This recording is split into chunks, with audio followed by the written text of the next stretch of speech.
And we are live in 5, 4, 3, 2, 1.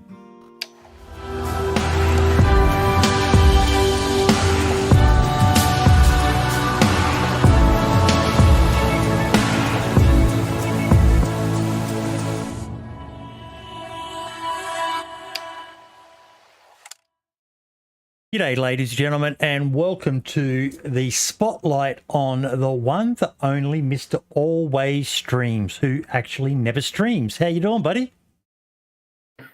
I'm fine, thank you. I did enjoy you had a video on your channel when I was checking it out, and you actually made fun of that yourself. So I've got to ask, mate, why did you call yourself AlwaysStreams when, to my knowledge, have you ever streamed? I did, to start off with. In hindsight, not the best move I've ever made. But it's more of a noun, less of an adverb. A bit of a meme now, isn't it? Like an in-joke. Yeah, it's just, it went on. I did start on Twitch years ago, and it sort of went on there, and then I decided to just stick to YouTube. So, but I will stream again eventually. So we'll come back to that with you starting on Twitch, but I always like to start off and get to know a little bit about my guests because I don't know much about you myself, mate. So you're from the UK? Yeah, Liverpool. Liverpool boy. Yep. Okay. Yeah. Can we ask how old you are? 30. 30? Yeah. Still a young'un. I mean, yeah, well, I've been told I sound 65, so. And this is just we were talking before the show, and you said that you have a full-time job, and this is your side hustle. Is it known what you do for a living, or is that something you keep a bit private? It's something I don't really talk about, but yeah, it's nothing special. It's just because there are certain vulnerable people I work with, so yep, it's something that I don't really put out there. No, that's fine, mate. That's fine. Yeah, not everyone likes to share everything, and in this weird, crazy world that we live in these days, it's sometimes probably a bit wiser to have a few little secrets, isn't it? Yeah, well, it makes it sound way more interesting than it actually is, though. Yeah. Like, it's actually quite a boring job, but for the sake of other people, yeah, I don't really put it on the internet. Oh, and you can always use that line, mate. You know, I could tell you, but I'd have to kill you. Yeah, no, I'll keep that on the back burner. Again, you don't have to answer this one if you don't want to, but Mrs., kids, that sort of stuff, family. I have a girlfriend. Yeah, I don't have any kids. She has 2 kids. Yeah, but I don't have any at the minute. Oh, I mean, I assume so. Anyway, I hope so. None that you know of. None that you know of. Yeah, no, none that I'm willing to lay claim to. Yeah, awesome. So you said you started a while back streaming over on Twitch. How long ago was that? I think it was 2019, late 2019, and it was DayZ. I started streaming, and to an impressive nobody, and that stayed up for a few months, and then I was like, you know, I'm done with streaming, and I just decided, you know, this is not for me, and then I didn't touch that or YouTube for around a year. Yep. So what spurred you back into making content? I noticed there were a few people that I was seeing on DayZ who they were sort of struggling to just generally get into it and learn basic things. So I did a video, and I think it was something like how to find food and water, and I put that out, and then I completely forgot about it. And in about a year, I went back on the channel and realized it had like 80,000 views. Wow.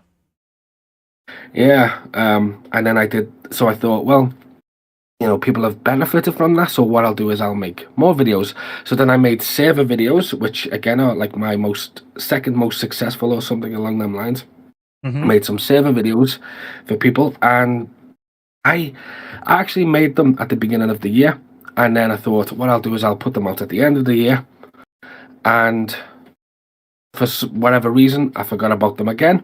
And then again, about 3 months later, went back to it, and I was like, oh, these videos have been doing quite well as well, way after they'd been released. So I thought I'll just, if this helps people, if it connects them to a game that I enjoy, then I'm more than happy to continue to do it. And it just sort of went on from there.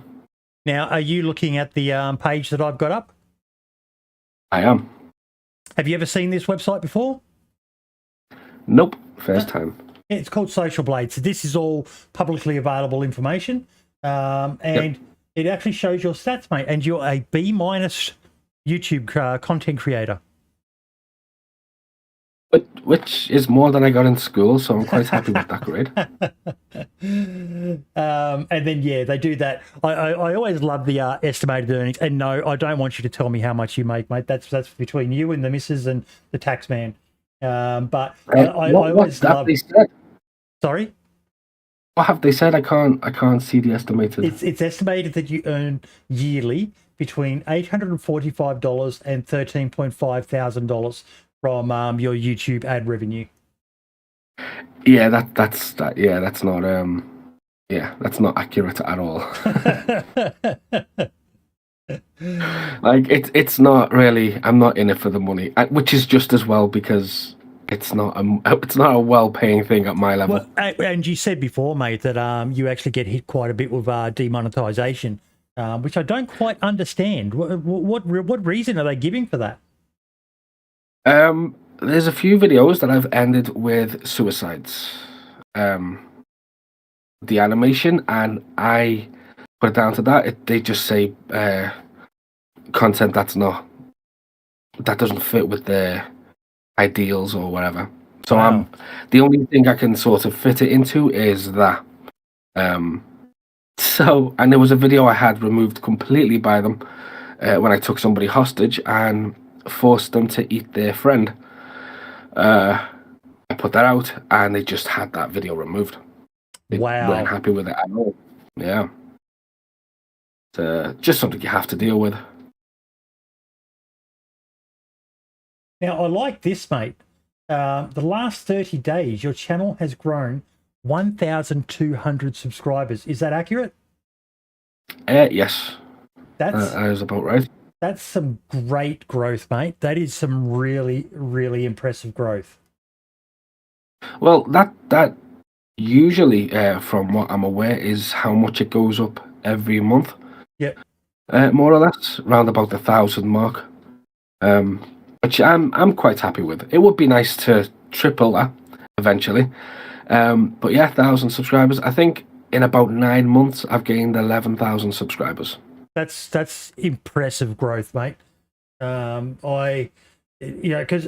I was quite stunned when I found your channel, and I think it was just the YouTube algorithm actually working, and it fed me something, and I can't even remember what the first video of yours I watched. You'd probably remember better, because I think I did leave a comment on it, but you can see it here, just from what's it saying there? The week of October 18th, 2021, you were one. Big, massive 21 subscribers back there in 2020, but then bam, just that bot you employed, mate, is doing its fucking job. Yeah, that was they were the videos you can see, like near the beginning of the line, way back. That was the first video I think I put out about the how to get food and everything, and that sort of shot up.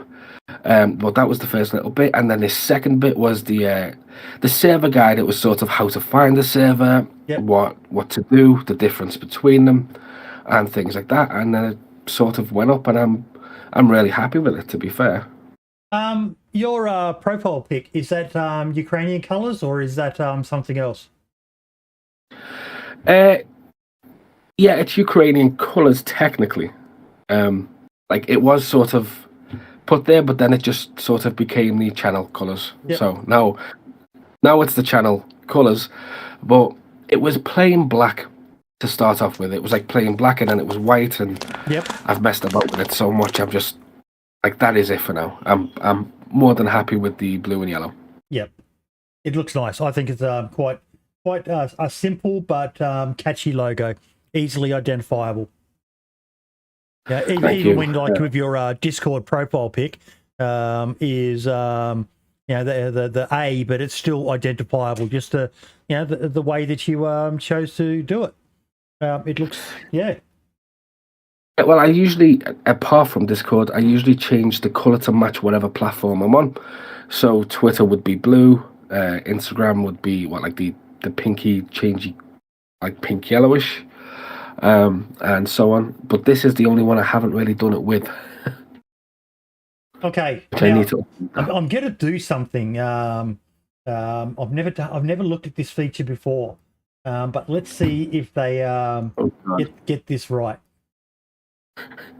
Right. Did it populate a tweet? No. Am I missing it?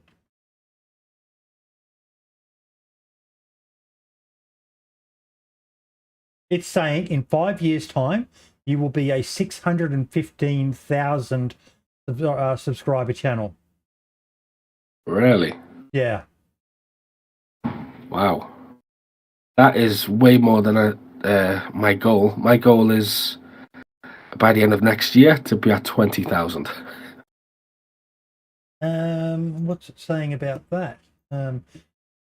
In 1 year from now, it's predicting you will be at 47,000. Wow. Yeah. Yeah, that's way higher than I thought. I like your goal, mate. Yeah, I think that's a much more realistic number. And if you exceed it, you'll be very, very happy. But from what I've seen so far of your channel, mate, and let's actually bring your channel up.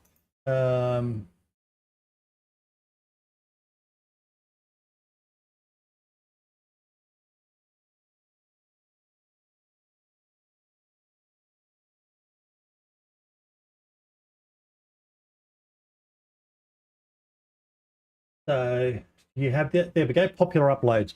So 11 months ago, 145,000 views, 106,000 views, 89,000 views. 80. You've really found a bit of a knack for. I think part of it is your thumbnails. They're catchy. They're not overly complicated.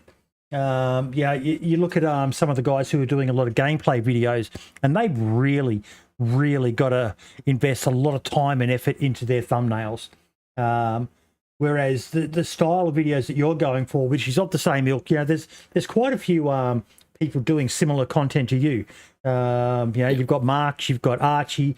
I wouldn't say Wobo, because Wobo is kind of on a different level to everyone else. He goes right into the science of it, whereas you guys are sticking more to almost the surface level stuff, the basics, and stuff that everyone can understand. Whereas Wobo, when he starts talking, most of the time I'm like, what? What's he talking about? The values and damages and all the rest of it. But you're actually doing really well to stand out amongst what is not a crowded genre, but there's a bit of competition there. Yeah, and I'm happy with how it's going, and I have seen some other creators, and there are some other really good creators as well. And I watch them, and I'm just like, wow, I need to really step my game up. Who are the ones who stand out for you? Well, as you say, Marks. I came across Marks about a month ago. I quite like his approach to things. Yep. Sil as well. Yep. I watch a lot of Sil. I mean, it's sort of hard on the spot to think of everybody, but look, there's a number of them. There's a number of them, and they're all very talented. But the beautiful thing is, I think it's an area where there's room for quite a few of you making this sort of content, because DayZ's just it's quite a full-on game that a lot of people, they end up searching for advice on how to just do the basics, like trying to survive in the game, because that's the most important part of the game, is learning how to survive, unless you go to one of the easy servers. But once you've got to learn those basics, and once you've got that, then you can start worrying about the harder stuff like the PvP, which is very brutal and unforgiving. But yeah, it's amazing. Your channel, despite when did you join? Probably around December 2018. 2019, end of 2019. So right when COVID was just starting to kick off. And yes. Yeah. And then you've exploded, and all this on a game that's coming up on 10 years old. Yeah, I'm again. It's not something I expected. It's not something I expected to do, and when it sort of started going and people started watching and commenting, I was like, well, okay, this is something that I need to continue to do. I do enjoy it, and I really like helping people as well. Like, people comment and ask questions, and sometimes I'll just sit there for like 10 minutes typing out an answer, which is basically a video in itself, just to help them out. Because once you get them basics down, DayZ is a relatively easy game. It's a simple game. There aren't that many things to learn. It just feels overwhelming at the very start, and if I can just help people get past that a little bit, then I've sort of done what I've set out to do. You've just got such a great variety of videos here, mate, and I think you're you've got that fairly standard thumbnail style that doesn't really change much, so people can easily identify that it's one of your videos, and your titles are all quite catchy as well. The best Xbox servers you should be playing right now. That one did really well, because people are thirsty for information on this game. Yeah, I'm glad those that video in particular did well, because it took me about 200 hours to make. Those server videos take so long. I've been making one now for 3 months. My next Xbox one, for 3 months, and it's only about 90% done. So I'm glad those videos go off. As for the thumbnails, I did try to stick to a simple brand, just something that people can look at and instantly go, this is a video I want to see, or a video I don't. Yep. What's the stuff that you enjoy making content on the most?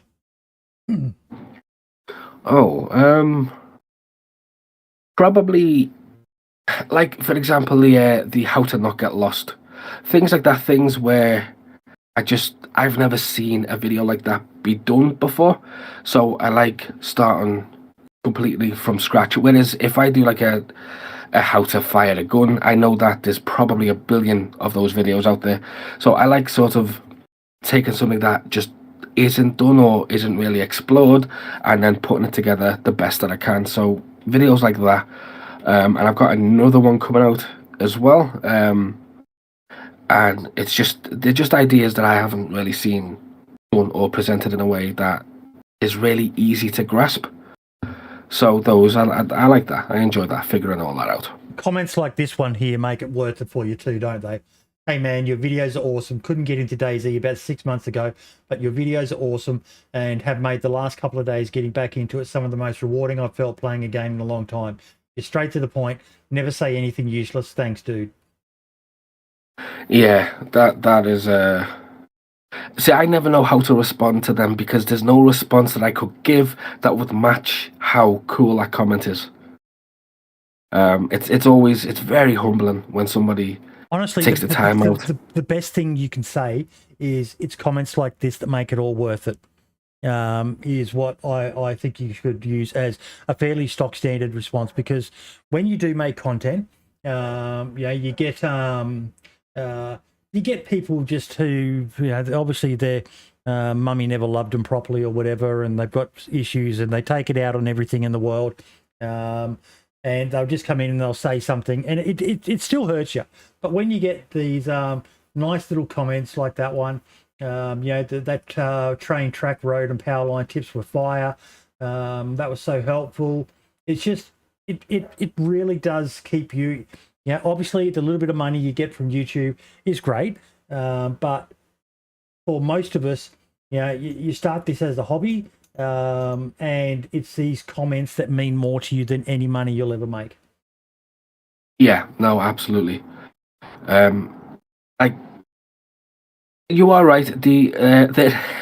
There's quite a difference between those comments and the comments of people having a bad day. I get quite a few of them as well, but I'd say 99% of the comments I get are positive comments. I don't actually mind the negative comments as long as it's not abusive to other people on the channel. If they don't like me, if they want to say something negative about me, if they want to give me a criticism or critique or anything like that, I'm completely fine with that. I don't really get offended. My sense of humor, I cannot get offended by what other people say. It just doesn't work. So I'm quite open to the negative comments as well, as long as it's not attacking or abusing anybody else on the channel. Yeah. Exactly. You've got to be able to take the good with the bad. I think one of the other things that helps you as well is you remind me a bit of a good mate of mine, Archie Stormcloud. And he injects his own personal style of humor into his as well, which I've seen you do in a few of the videos of yours that I've watched as well, which I absolutely love. It's great to get information, but if you can add a bit of a personal touch to it, and a bit of a chuckle, bit of a laugh. I still think my favourite that I've seen so far was the one about the PvE players, which was just, I think I shared that one on Twitter as well because it was so funny. It had me in stitches. I won't ruin it for you folks, but I think it was why you need to play a hardcore server. I can't see it here. 7 reasons hardcore servers are the best servers in DayZ. And you put in a bit of a burn about PvE players, the ones with no KOS. Yeah, I mean, there's so many videos I can't remember the specific moment, but I think I'm aware of the part you're on about. Yeah, I mean, but that is the thing. I've always, like, the one thing I don't like, especially with DayZ, is gatekeeping. So I've always said, if you enjoy PvE only, then absolutely play it that way. It's your game, it's your time. Do what you want to do, regardless of what anybody says. If you want first person, if you want third person. See, I'm a first person only player. Same. But when I make videos, I always put it in third person because I think it's aesthetically more pleasing. Yeah. But when people play in third person, there seems to be like a little bit of a battle between them, because you do get purists who just think the game should be constantly first person, and I can understand that from that is how I enjoy to play it. But again, at the same time, it's like if somebody else wants to play it that way, let them play it that way. Gatekeeping for me is just a big no. But you can still have a laugh. G'day Nixus, g'day Mackay, g'day LM, g'day King of Loba. I'm a firm believer in you can take the piss out of anything, but it's just a joke, because 100% that the beauty of DayZ is there is no right or wrong way to play except for my way. That's the only right way to play, but that's my perspective. Everyone else, their right way to play is the way that they like to play. I personally think you should mix it up. I predominantly I'm like you. I prefer hardcore first person servers where it's a bit of a grind just to find enough to stay alive.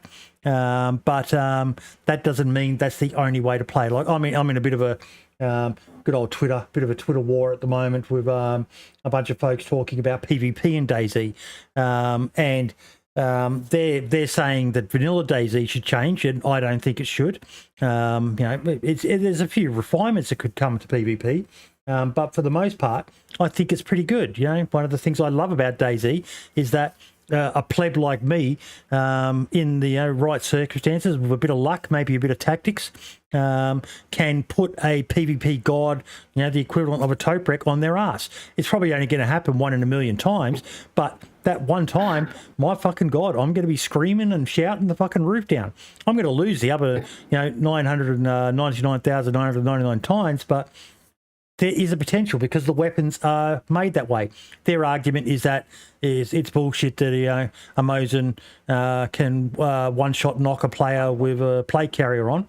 I don't think that's bad of a thing. DayZ's a hardcore game. It's not meant to be an arcadey sort of game. If you overextend, if you play like a run and gun, the Q&E wobbles and all the rest of that sort of stuff, there's a chance you're going to get put in your ass by someone, and that person could be a potato. But that's one of the beautiful things I like about DayZ. Does that mean their style of playing is wrong? No. You play how you want to. You play on the server that you enjoy. But yeah, we're still going to make a bit of fun and take the piss out of each other. And we've been doing that on Twitter, having a good laugh and bagging each other out. They bagged me out for being an autistic survivalist. I bagged them out for being wannabe COD kill montage people. Yeah, well, that is the thing with it. It's a balanced game. Everything about DayZ is balance, and yeah, I think the combat right now. There are certain things I would change. For sure. Just little adjustments I'd make, but I wouldn't nerf any guns at the moment. And the Mosin as well, as you say, it's a very humbling gun. You can be at the top of your game in DayZ and somebody can just come and snatch everything from you with a single bullet. Yeah. And that is some of the fun. And honestly, the Mosin is probably the most iconic DayZ weapon. Yeah. And I know it's a fairly common weapon on most vanilla servers, but it's just got such a legacy that I think it deserves its place as it's a weapon to be feared, because they kind of say that it's a bit of an easy weapon to use. I don't think it's easy. It takes a bit of skill. A lot of these guys, they're full-time content creators. They've got thousands of hours of experience in this game. I think they forget that not a lot of people do. And DayZ's a fairly, as you said, once you get to know the basics, it's a pretty easy game to an extent. I wouldn't say it's incredibly easy, but once you know the basics, it becomes a lot easier. And then it really comes down to how good you could PvP. But the Mosin is just such an iconic weapon that I would hate to see that thing ever removed from being able to one-shot someone, to knock them. Even with a plate carrier on. I know it's the best armor in the game, but yeah, what do you think about that?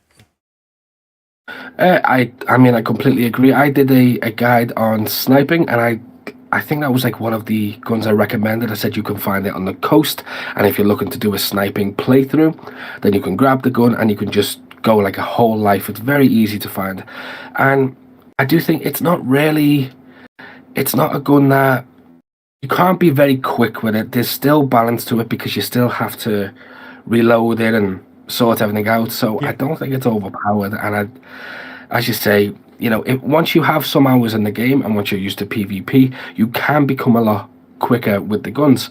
But your average new player probably isn't going to be able to pull off the kind of shots people think the gun is going to be capable of. But I do thoroughly enjoy using the Mosin at the same time. It's one of the first guns I played, and it was one of the played with, and it was one of the first guns I think I got good with.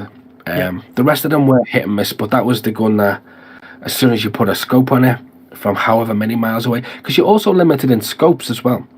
Yeah, like you have the hunter scope and so on, but you are quite limited with what you can do. And also, I think the only silencer you can put on it is an improvised silencer, so that only gives you 2 shots. So it's not like an overpowered gun. It doesn't do everything. It just excels in that particular area of taking people out with armor. But then at the same time, don't be seen. If you're geared, you should be a better player. You need to not be seen by other people. That's That's sort of how I view it. I knew I was going to get along with you, mate, because that's pretty much been my whole argument. And they actually took the piss out of me because they said you shouldn't be relying on armor to save you. Armor is the last resort. You should be relying on tactics and not putting yourself in a position where you can be potentially one shot by someone. Yes, yeah, you might be caught at a well or something like that, but that's DayZ. DayZ's a brutal, unforgiving game. And it's built on the engine of a brutal, unforgiving game, Armor. My first experience with Armor was on the Xbox with, admittedly, it wasn't a Bohemia game, but it was the Codemasters, I think it was, Operation Flashpoint, which was still made with the same principles. And I got dropped so many times in that game, and it took me by surprise. I'm ex-military, so I've got a pretty good understanding of tactics, but I'd become lazy because I was used to playing Call of Duty, Medal of Honor, those sort of games where you can tank, half a mag and just end up red flashing and just, wait until you heal back. But these games don't allow you to do that. Once you're damaged, you're damaged. And it's going to take a while, and it stunned me, and it's kind of what addicted me to it. And it doesn't sit right with me to gamify a game that has become so successful based on being unforgiving. Yeah. No, I mean, I completely agree. And as you say, there are tactics, and it's not just the high-end part of it where you get to PvP people and everything else, but it's also the slower points that I think make the game as good as it is. That was what attracted me to it. It was the fact that there's so much PvP going on, and you've got to explore, and there's the infected outside and everything else. And here's me just sat in a house with a fire on, trying to get warm and trying to make some food. Yeah. And for me, that is the best moment I can have in DayZ. It's that calm moment where I'm just there, I'm just trying to survive, and then I'm going to go on an adventure, have the adventure, and then I'm back to that little house just trying to stay warm. That is for me. Quick question. Do you know Scale Speeder Gaming? Nope. You should check out his YouTube channel. I think you would quite enjoy it as well. He does a lot of more in-depth guides to DayZ, how to install certain mods, and he does mod reviews and things like that. But yeah, he's got quite a decent following, and he's from your neck of the woods as well. Another Winch and Bloody Pom. When you mention the videos, yeah, I think I'm aware. I think I used one of the videos way back when to create a local server. Very, very, very useful content. Like, extremely, because that is a side that is not my strong side. So for something like that, to have someone like that who just goes into it in depth is completely just beyond useful. This is probably one of my favorite videos. In this video, we're going to be trying something that I've never seen before. Right. Yeah, that Greg's bacon. Yeah, see, it's sort of a fantastic. See, I'm looking at the screen. There's a bit of a delay, so I don't know if. Yep. Eating a Greg's sausage roll and their bacon and cheese turnover together. What is it with these Greg's sausage rolls? Are they that good? They are pretty good. Yeah? Yeah, like I don't want to be that guy, but yeah, no, they are pretty good. And it's really annoying as well, because people will always go, "Oh, try this new one they've got," and you try it and it's good, and they go, "Oh, it's good, isn't it?" They sort of want praise for it, and you're like, "Oh god." So then you've got to praise them, plus you're enjoying it, which now is just, it's bitterness that you have towards it. Yeah, it's a whole thing. Would you ever do this yourself? Would you ever eat a Greg's sausage roll and a ham and cheese turnover, or bacon and cheese turnover together? We've got quite a lot of sausage, or is he just a crazy man? Not that much bacon and cheese turnover. I don't think I'm that adventurous as a person. No.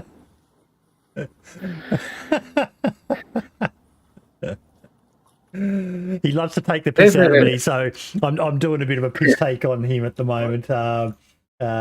He's a really nice guy. I get along with Scale Speeder very well. But yeah, I've been waiting for a moment where I could take the piss out of him for that video. He has all these great technical guides, and then he uploads a video reviewing a sausage roll and a fucking bacon and cheese turnover. I just love the unpredictability. Yeah, no, it is good.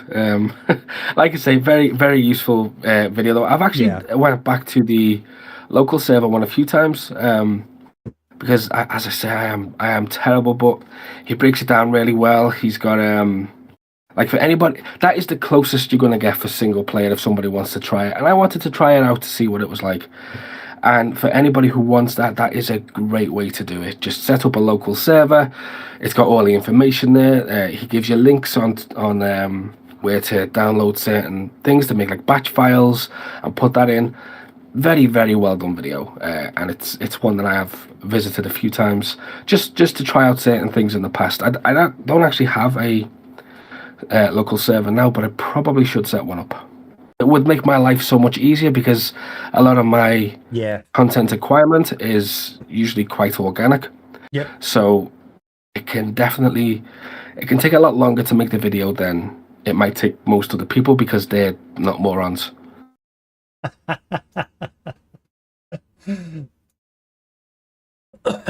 1 second, adjusting the volume a little bit. There we go. So are you ever going to start streaming again? Yes, when I have the time. I said to you before this started, right now I'm working 12-hour days, and then when I'm not working, I'm on call.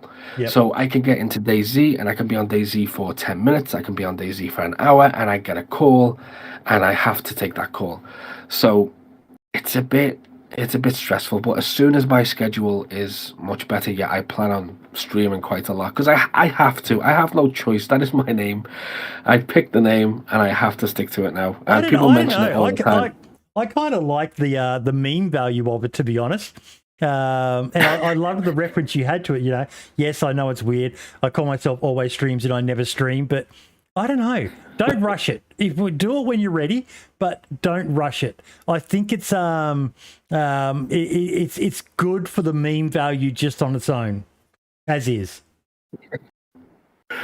Yeah, no, I mean, you are right. I can't argue that point. And it's a question I guess so many times, like, why are you called AlwaysStreams? And like I said, my answer to it now is it's a noun and not an adverb. That's all I can say to that. I like that. I like that. A nice literary high IQ joke there. Very well done. So what sort of servers do you generally play on yourself? Are there any go-to servers for you in your neck of the woods that you just think are the bee's knees, the duck's guts? The duck's guts. They used to be, but now because I make these server videos, I don't really stick on one server. I'll put 20 hours into a server and then I'll move on to the next one. Yep. So there are not really any servers that I'm permanently on. I think APOC is a server I spend a lot of time on, but mostly if it's just me and I'm just making a video or something, I'll usually go on a hardcore server, whatever's hardcore. Because the vanilla, for me, there's too much loot on the vanilla. It is the hardcore servers. You can get some really good hardcore servers. So they're the ones I usually gravitate towards whenever I'm alone. Yep. It's honestly my favorite, and I'm actually quite jealous of you guys. I know a lot of people are jealous of me because I've got DayZ Down Under, which is an amazing server, which they punch so much above their weight with some of the amazing mods that they've got that are unique. They've made them for their own servers, but you guys in the EU area, the UK, and even the US servers aren't that bad for you guys in the UK as well. Just the sheer variety of amazing servers in your neck of the woods. You're so spoiled. Yeah, there is a lot, and I do hear that a lot as well. Which, yeah, it's frustrating when I have a server that I know somebody else would enjoy and they try to connect to it and sometimes they can't even find it. Just had a question here from Lucas Michael in chat. What hardcore servers do y'all recommend? So the first thing I usually ask people, I don't know about you, always, but what should I call you? Just always? Yeah, yeah, if you want. Yeah. My name is Chris. So Chris. Yes, my name is Chris, but I go by any. On the channel, people call me Chris. People call me Always. I'm fine with either. Yep. So he's in North America. Sadly, there was an amazing server called New Dawn. A mate of mine, Dump Grab, ran that one, which had some awesome mods. I'm not too familiar with. There's a little bit more we need to know. Like, are you wanting to be able to build bases, or probably some of the best servers in North America are obviously the day one servers, which. I'm not quite sure what the loot table is like on those servers, but for pure, vanilla, no base building, DayZ, day one is the biggest and the best, but it's also the most popular, and some of the queues on those servers. Have you ever tried to get onto them? Always the same. Sometimes you could be waiting for 30, 40 people. Yeah. Which can take a long time, because part of the problem with day one, which is also part of what makes them great, is they're almost the go-to for the majority of the big name streamers. So, once someone works out that, maybe Lax or Amish or someone is playing on day one, then every man and his dog's trying to get on there because they all want to bump into them or stream snipe them. And it's just, it's a dog's fight trying to get onto those servers, which is a shame because they're so well done. Smoke has made an amazing community there, but yeah, it's kind of, they're almost cursed by their success, aren't they, always? Yeah, 100%. They are, and you see it all the time as well. And you see when people die, and it's suspicious, and you're like, even they're thinking, did I die because I was reckless, or did somebody just decide, well, you know what, I'm going to get this kill? I can see where they are. But the server though that I'd actually recommend, a hardcore server, is DayZ Underground. Yeah. Such a good server, sort of organic role play as well, but people on that server are crazy. Yeah, it is such a fun server. They'll take you hostage. Yes, that's where I was going to go. The best part about DayZ Underground is you're more likely to find people inclined to interact than you will on most other servers. They've just created a really good culture. Did you know that they're actually the original first ever community server in DayZ? I didn't know that. No, that's how strong their legacy is. That's how strong. I've done a podcast where we had Dr. Big Money. I think his name was, and he was the one of the original founders of DayZ Underground. He's not associated with it anymore. He's moved on. Because this is going back to 2014 or 2015 or something. 7 years ago. But yeah, Brian Hicks reached out to him and said, well, do you guys like to make the very first community server? And it exploded. You're saying it's dead now, Mackay. I know it does appear to be dead to some people, because part of with DayZ Underground is during the week, I don't know whether it's still the same. I haven't played it in a while myself. Maybe you can confirm always. But you have to apply to be whitelisted to be able to play most weekends, which is when a lot of people get on to carry out their storylines and for their organic role play. During the week, anyone can get on. But loads left. That's kind of sad. Have you heard that always? Yeah, no, it has been. The numbers have definitely been dropping. I think it's just because there's so much variety in servers now, and I don't personally see many streamers going to DayZ Underground, whereas they do favour servers like Day One or Zero. Zero especially, streamers seem to love. So it doesn't really get as much love right now, but I did include it in a server recommend video, and for a few weeks it did go up quite a bit.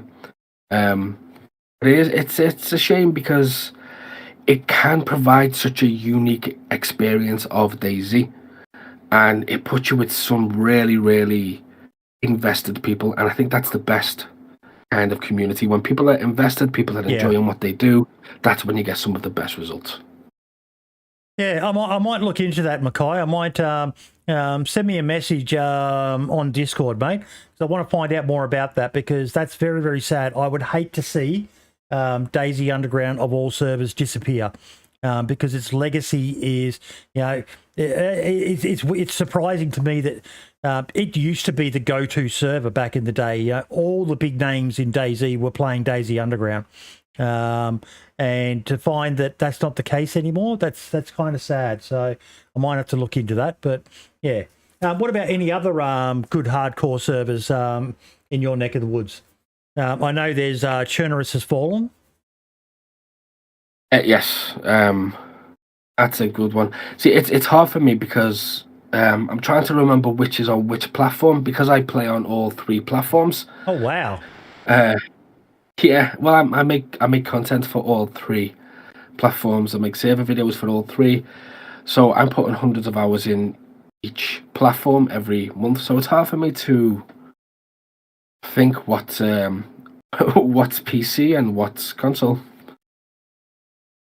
Like I've got so many names in my head. But for example, you will get along well with Scale Speeder then as well, because he's a big proponent of console DayZ as well.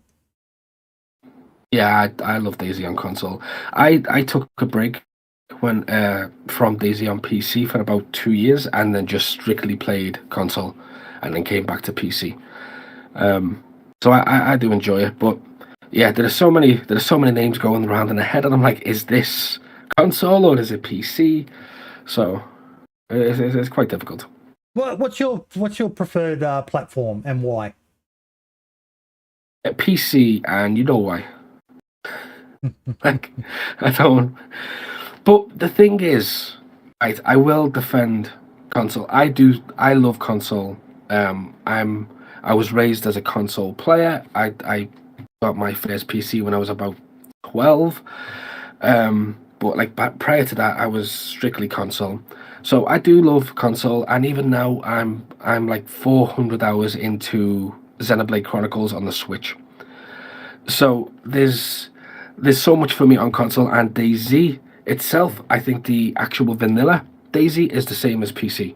Apart from some performance, which I do think the next gen has somewhat sorted out on behalf of the developers, I do think it offers the same experience, but mods, Namalsk, I can't knock Namalsk. Namalsk is one of the greatest things to ever come to DayZ, in my opinion.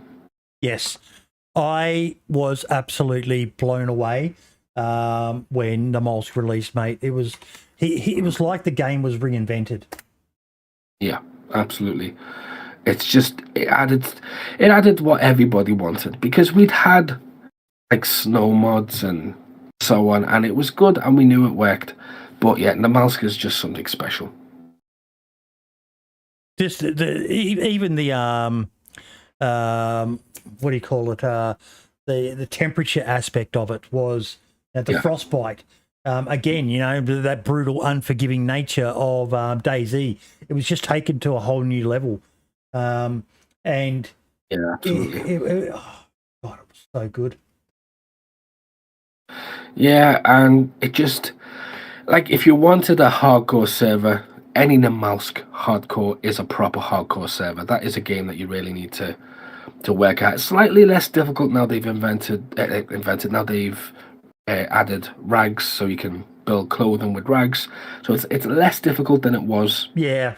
But it still offers a pretty decent challenge for people. Yeah, if you can find that knife and cut up some rags, you can make the gloves and the face mask and stop getting frostbite almost instantly, which is a little disappointing, but yeah, a well-made community server can still just make some modifications and make that a bit more.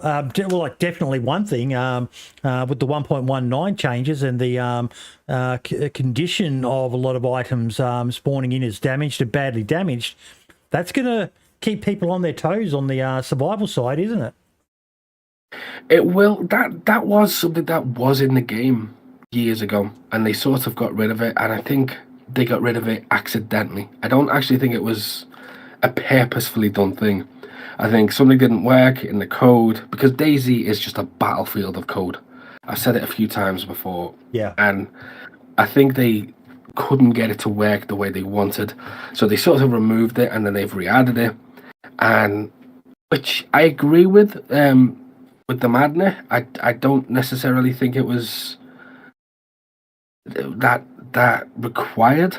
Like, there are so many other things that I expected them to sort of do. That was a weird choice, I thought. Yeah, they keep us on our toes, don't they? You're never quite sure what they're going to do next. But what are your thoughts on 1.19 so far? Okay, so I want to preface this by saying I really like DayZ. I do. I love DayZ. I wasn't too impressed with 119. Now, I was impressed with it from it adds so much good content, and it's well needed content that needs to be in there. And I think that it shows that they need to take much longer breaks and give us things like this, like the cars, for example, the Humvee. All this I'm very happy with, but it just feels like we've had an update that adds things that were either previously in the game or should have been in the game to begin with. Because Livonia isn't a free map. It's been out now for a couple of years. Not a free map. People have to pay for it. It hasn't been early access. That was a full map. And even now, it's still not to the standard of, say, Chernarus. Look, I will give it to him.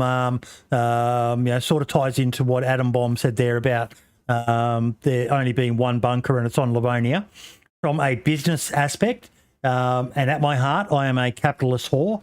I understand that businesses need to make money to survive. It was a very smart move of them to put that bunker on Livonia because I don't know if you remember when Livonia was released, the reaction from the community was very mixed, probably leaning towards almost angry at the basically using what some people termed as a recycled asset from the Armor Contact DLC, I think it was, and just porting it over to DayZ with a few changes and charging, $20 or whatever it was for it. As a business move, incredibly smart. Incredibly smart. Yeah, no, definitely. Well, I actually included that in a video about the controversies of the DayZ team, and I remember when they released it and people were not happy at all. Yeah. And again, I understand that, because to me, Livonia has always been an incomplete map. Like, a lot of people love the map because it has so many survival aspects. You go out and you're in the wilderness. Yep. I don't think that was the developer's intention. I think that's just people adapting to the fact that there's not really a lot there. Yeah. It's either you live off the land or you don't live. They are your two options, especially if you go south. Have you played the Armor Contact DLC? No, not specifically. I'm aware of it. I've seen it played, but I haven't personally got see, neither have I, so I'm unsure of what the storyline was and why the south of the map is so barren. But I do think they've made some decent changes. They haven't gone crazy and, turned the bottom of the map into a massive city or anything like that. Because I am one of those people who loves Livonia just the way it is. But it did need some areas of interest down south to get people moving around the map, because that's the one thing that DayZ has struggled a bit with. It never used to, because there was those weird little quirky locations where certain things used to spawn, and if you wanted to get a VSS, you'd head up to Novaya Petrovka, the barn there, and if you wanted a foul, you'd head down to Pavlovo Military, because there was that shed that it would quite often spawn in, and Scalesti Island was great for finding a sniper, and if you wanted a pistol and a pistol suppressor, you headed to Balota. But now there's not really any areas of the map that are so well known for certain items. So you're relying on points of interest to get people to want to go to those various locations, and things like the bunker are a great focal point, because it's basically encourages people to head down there, and it's not something you have to do. You're not being forced to do it. It's your choice to go there, so it gets people moving around. And if you want action, go hang around the bunker. Yeah, no, absolutely, because it's like everybody heads towards Tizzy now and towards the airport and everything on Chernarus, so having that place will definitely help people. But there's still some things I'd like to see on Livonia personally. I think it has a lot of potential, and I'm glad they've added all the things they've added, and I think they've done a lot, and props to them for everything that they have done. But at the same time, a part of me is still like, well, people paid for a full map, and they're only really updating the map now. So it's sort of a bitter, it's a bitter well done. I do like all the new thing. I was in the bunker the other day when it came out. No spoilers. Okay, but I was there, and I enjoyed I enjoyed the new map, the new assets and everything else. But yeah, I do think there's still a bit of a way to go personally. Yep. Yeah, definitely. And even Chernarus, I'm looking forward to. My hope is, now that they've added an underground area to the map, that maybe we might see some come to Chernarus. I think Tizzy is ripe for it. I think the Northwest Airfield is ripe for it. I'd love to see a sewer system underneath Cherno, or maybe Electro. I think Novo up in the northeast there would be quite interesting because of the landscape of the map. You could have tunnels with stairs and all sorts of things, and get into the sewers and pop up on the other side of town. And there's Daisy is just like Brendan, my mate Sinbad, said. This game is how old? What game for $30 has given so much for so long? It's not quite $30 anymore, but I've got it back in the early access back in 2014 or 13 or whatever it was, and I don't think I paid more than about $30 for it. And I've had over 10,000 hours of love of this game. There's not many games like that, is there? Always. No, there's not.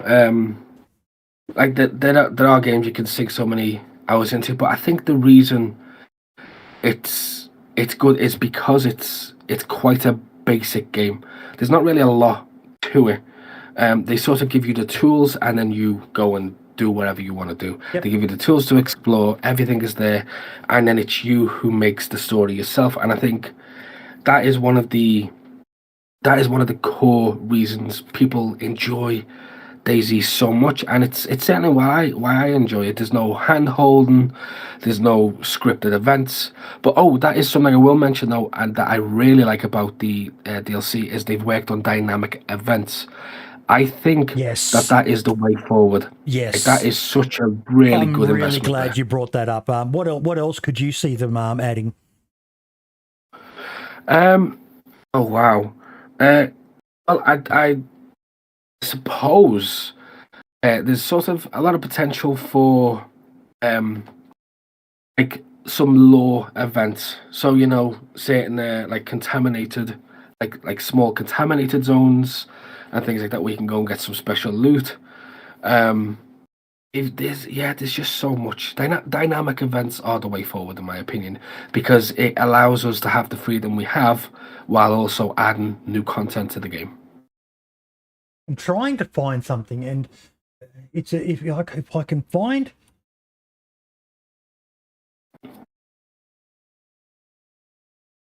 I can find the tweet. I want to keep it.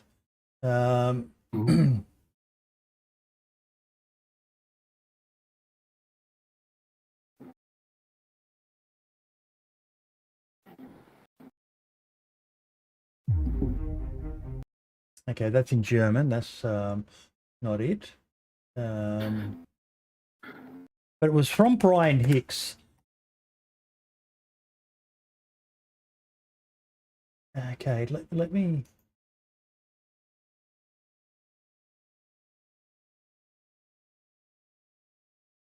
Holy crap! I just realised Brian Hicks is at Hinterland Games, which is the company that makes The Long Dark. That makes me happy. That makes me smile. Yeah, I didn't know that. Have you played The Long Dark? Yes, put quite a few hours into that. Oh, beautiful game, isn't it? Absolutely, from start to finish. And they just kept adding things to it. Such a good game. I do like survival games. They're sort of the things I mainly go towards. Yep. What's your thoughts on Scum? I really like Scum. I think it's sort of it's a passion project for the developers. They keep adding things. They even added the actor. I forgot his name. Danny He's Mexican. Trejo. Danny Trejo. Yes, they added him, which they didn't need to do, but they still did. And I just think that was brilliant. He comes with like a sword or a machete, and I do think, and they keep updating consistently as well. So I have a lot of time for Scum. I actually watch a streamer called Wilksy75. Yep. And that's where I sort of go for my Scum fix. I follow quite a few of them for Scum. I'm quite fascinated, and like Lucas says there, DayZ needs to steal so many features from The Long Dark. DayZ needs to keep a close eye on some of the stuff that Scum is doing.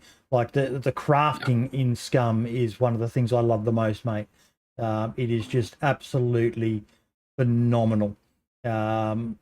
It just adds so much to the game. Just, you know, you can craft weapons, you can craft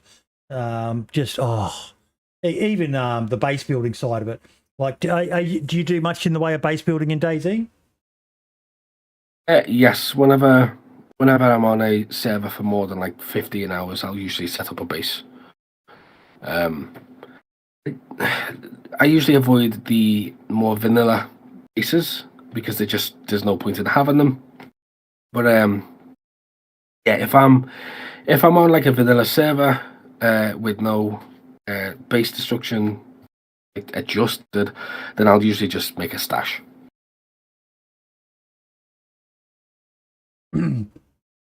There's a lot of people who think that base building ruins DayZ. What's your thoughts on that? I disagree with that.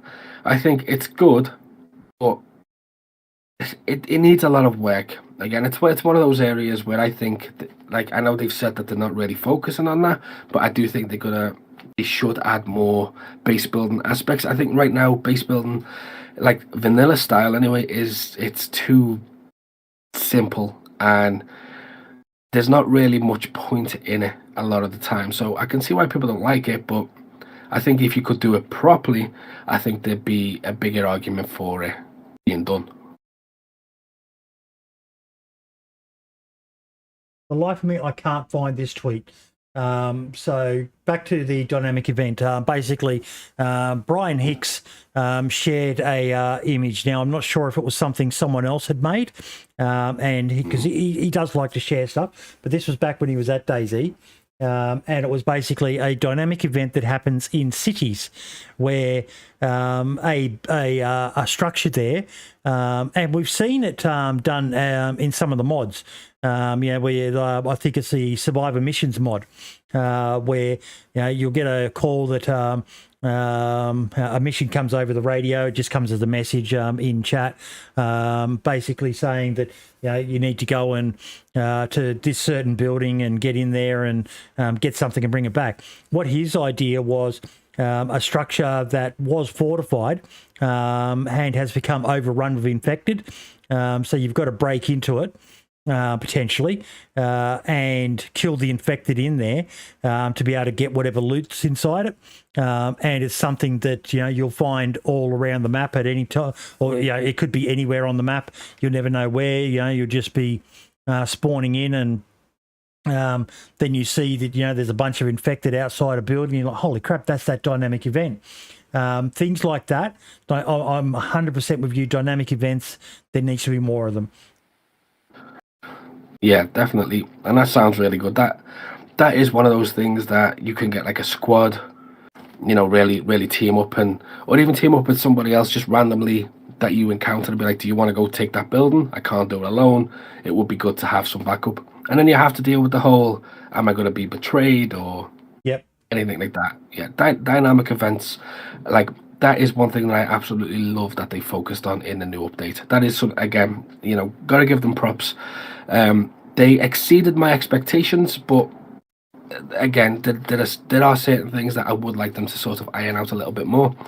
But for example, I was driving the Hummer, and I think I had a moment where if it was on the other engine, I would have been skyrocketed into the sky. Yeah. I included it in the video I'm going to put out as like a little clip, and it's just, everything just like slows down, it tilts, but it stays on the floor. And you're sort of driving around, you sort of have PTSD now from the old cars, and you just expect at any moment to be an astronaut. And it happened then. I was like, uh-oh. And then it didn't fly, and it was like, wow, okay, this is good. Like, this is definitely something that everybody needed and everybody wanted, because it's made the cars worthwhile now. You know, I've never really had that many issues with the cars on DayZ. Maybe it's because of the sort of servers I play, but yeah, I've never really had that many issues. Yeah, I've had them. Probably the main one I get is when they just start bouncing a bit, but I think maybe I've just worked out how to not have them end up bouncing into the sky. But yeah, I can't remember the last time I got catapulted to the moon.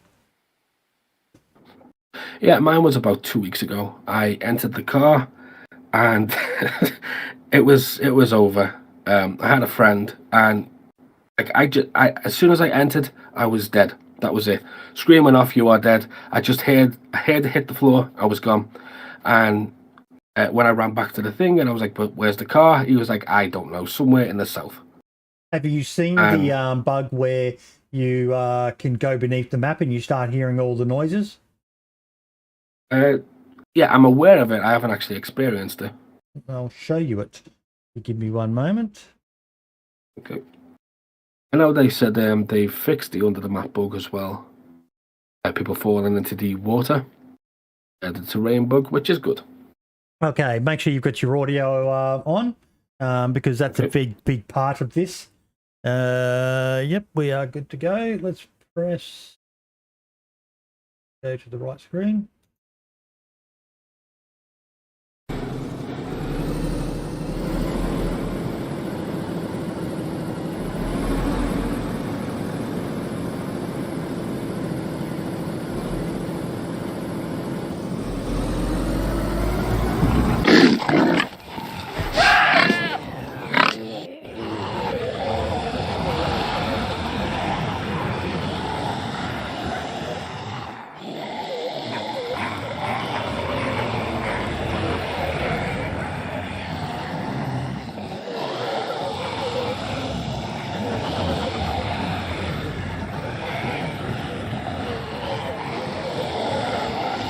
This is a new one for you, isn't it? Was that wow.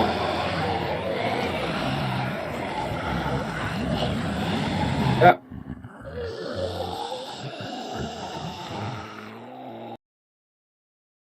What do you think of that?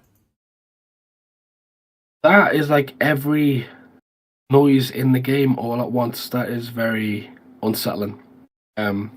That's not a no, Steve. I've had this bug, and it's not one that's come because of the new engine.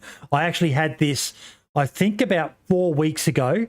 I'm not sure if I was streaming or not, but I think I was in a truck, and I had a passenger with me, and the passenger didn't go under the map. A wolf turned up at that time, but the screen just went black. And I think we were even driving on a road, so it wasn't even the same sort of situation.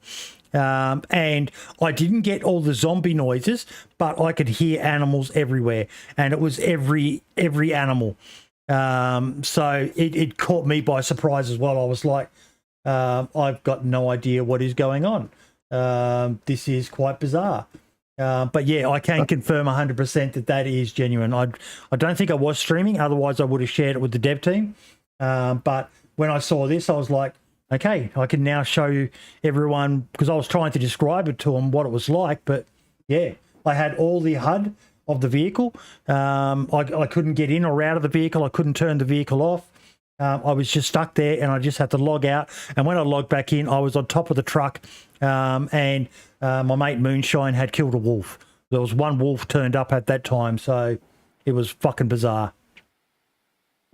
Oh yeah, no, that is something that would make a child cry. That's just not what you expect. It's definitely one of the more interesting bugs. Sorry, we don't really. You guys can get up me. We don't call them bugs here. Always, we call them unintended game features. Subdynamic events. But look, how long have you been playing DayZ? When did you first start playing it? I played it as a mod on Arma. Wow. So you do have a strong legacy in the game. Yeah. Well, to be completely honest, I wasn't a huge fan of Arma at the time. Yep. I'm more of a fan now, but when it first came out, I had friends, they were like, get this, it's like COD, but, better, and I was like, well, I'm not really a fan of COD. They're like, no, just try it. So I tried it, I enjoyed it, I put a few hours into it, and then never touched it, and then it must have been a few months later again, and they were like, look, check this part out now, and then that was like, wow, okay, I like this, and then I went to Standalone, and then DayZ as we know it. Yeah. What's better, the mod or DayZ standalone, and why? Oh, God damn it! That's like picking your favorite child. Which one's going to make me more money? Oh man, that's another thing I like about you. You're a capitalist whore as well. I appreciate both for different reasons. I do love the original. I love the mod. The mod was so simple, and it sort of, from a purist point of view, it probably offers a little bit more. But I do think DayZ now has evolved way past then, and I think I would miss what is now currently in DayZ compared to the mod. Although I do miss the HUD from the mod, because it was just so 2013. So I do miss that. I think they're both good. DayZ standalone has evolved so far past what Arma 2 DayZ mod could do. But I understand why for some people it's the best. I still look back at Nintendo GoldenEye 64 with fond memories as well. But I know if I was to go back and play it, I'd be like, oh my God, this is so fucking clunky compared to what games are like these days. But yeah, you do look back and, there's certain elements where people are right that it was better because it was new. It was the hype around it.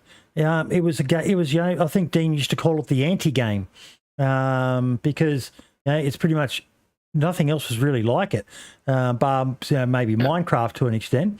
But it was just a game where you just do whatever you want. At least in Minecraft, you've kind of got a goal. You've got to build that structure ASAP to get safe for that first night, or otherwise you're dead. With DayZ, it's kind of like, well, what do I do now? Get some food and find a well and drink and then kill people if you want. Otherwise, you can do crazy shit. Go and become a farmer or rob people or be a cannibal or It's just it's such a blank canvas. That's the beauty of DayZ for me. Yeah, because I get the number one question, especially on the tutorial videos, is I'm thinking about getting this game, but what do you actually do? I don't have an answer for that question. There is no answer. What do you do? You play DayZ. That's what you do. It's just such a big question. There's not really one answer to. So I always struggle to answer. I'm just like, you just try it. Just try. You'll see what you do. If you get it, you'll experience it. For better or for worse, you will experience the game. Yeah, I just say to people, go and find inspiration, mix it up. If you only ever play one play style, you'll get bored eventually. Don't be afraid to, one of the best examples I've seen recently was Minder, who I don't know whether he's still stuck with it, but he said, I'm going to stop KOSing. And he always tries to interact, or he was always trying to interact for a while. The Running Man will do little challenges when he's streaming. I can only survive off of what I get off of Infected, bar a few other items that you can't get on Infected, and mix it up. Try stuff outside of your comfort zone. If you only ever play high loot servers, try a hardcore server. If you only ever play hardcore servers, try a high loot server. I've played high loot servers and I've enjoyed them. My mate Fubar Bundy had one, Scuffed, and I had a blast on it the time I played on it. I ended up adopting all the Americans on the server.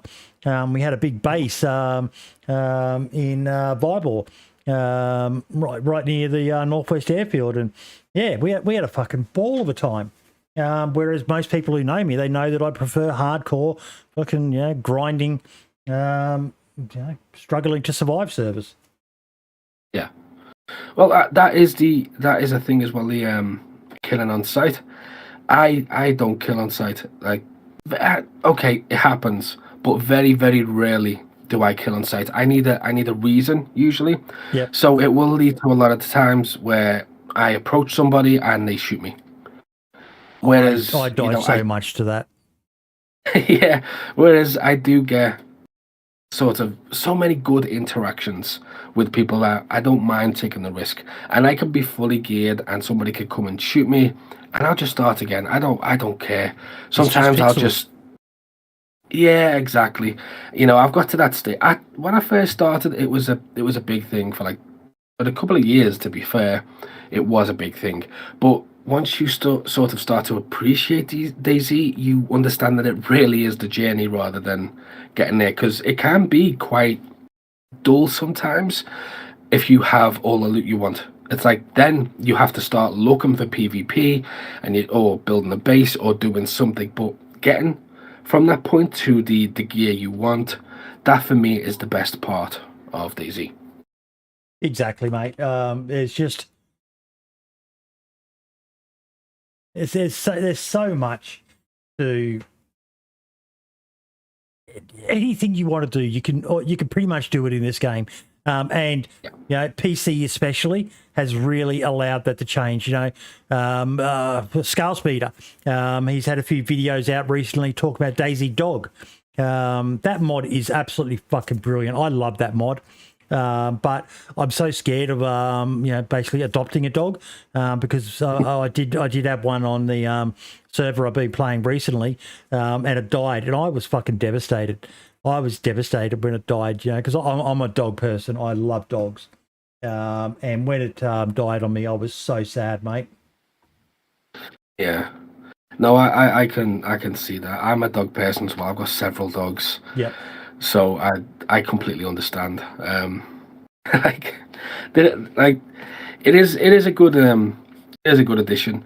I do think they could maybe make them immortal and then live forever, and then if they do die, they go to a digital heaven and we can visit them. Things like that. I think that would be that's the next step for the mod, in my opinion. That would be pretty cool. Because it's even if I ran up to its little body and I was like, are you going to let me try and even revive him?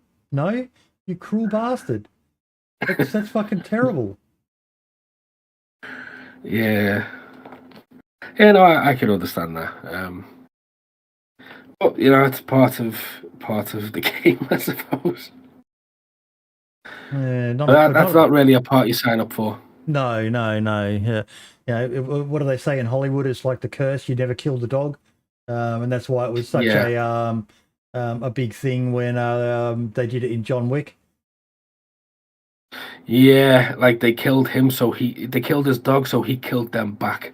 It's like, yeah, that is. I think every dog owner relates to that. Like if someone did that to an animal, also, yeah, I think people understand, and I think DayZ lets you sort of recreate that because you could seek revenge and go on a rampage. Yeah, definitely.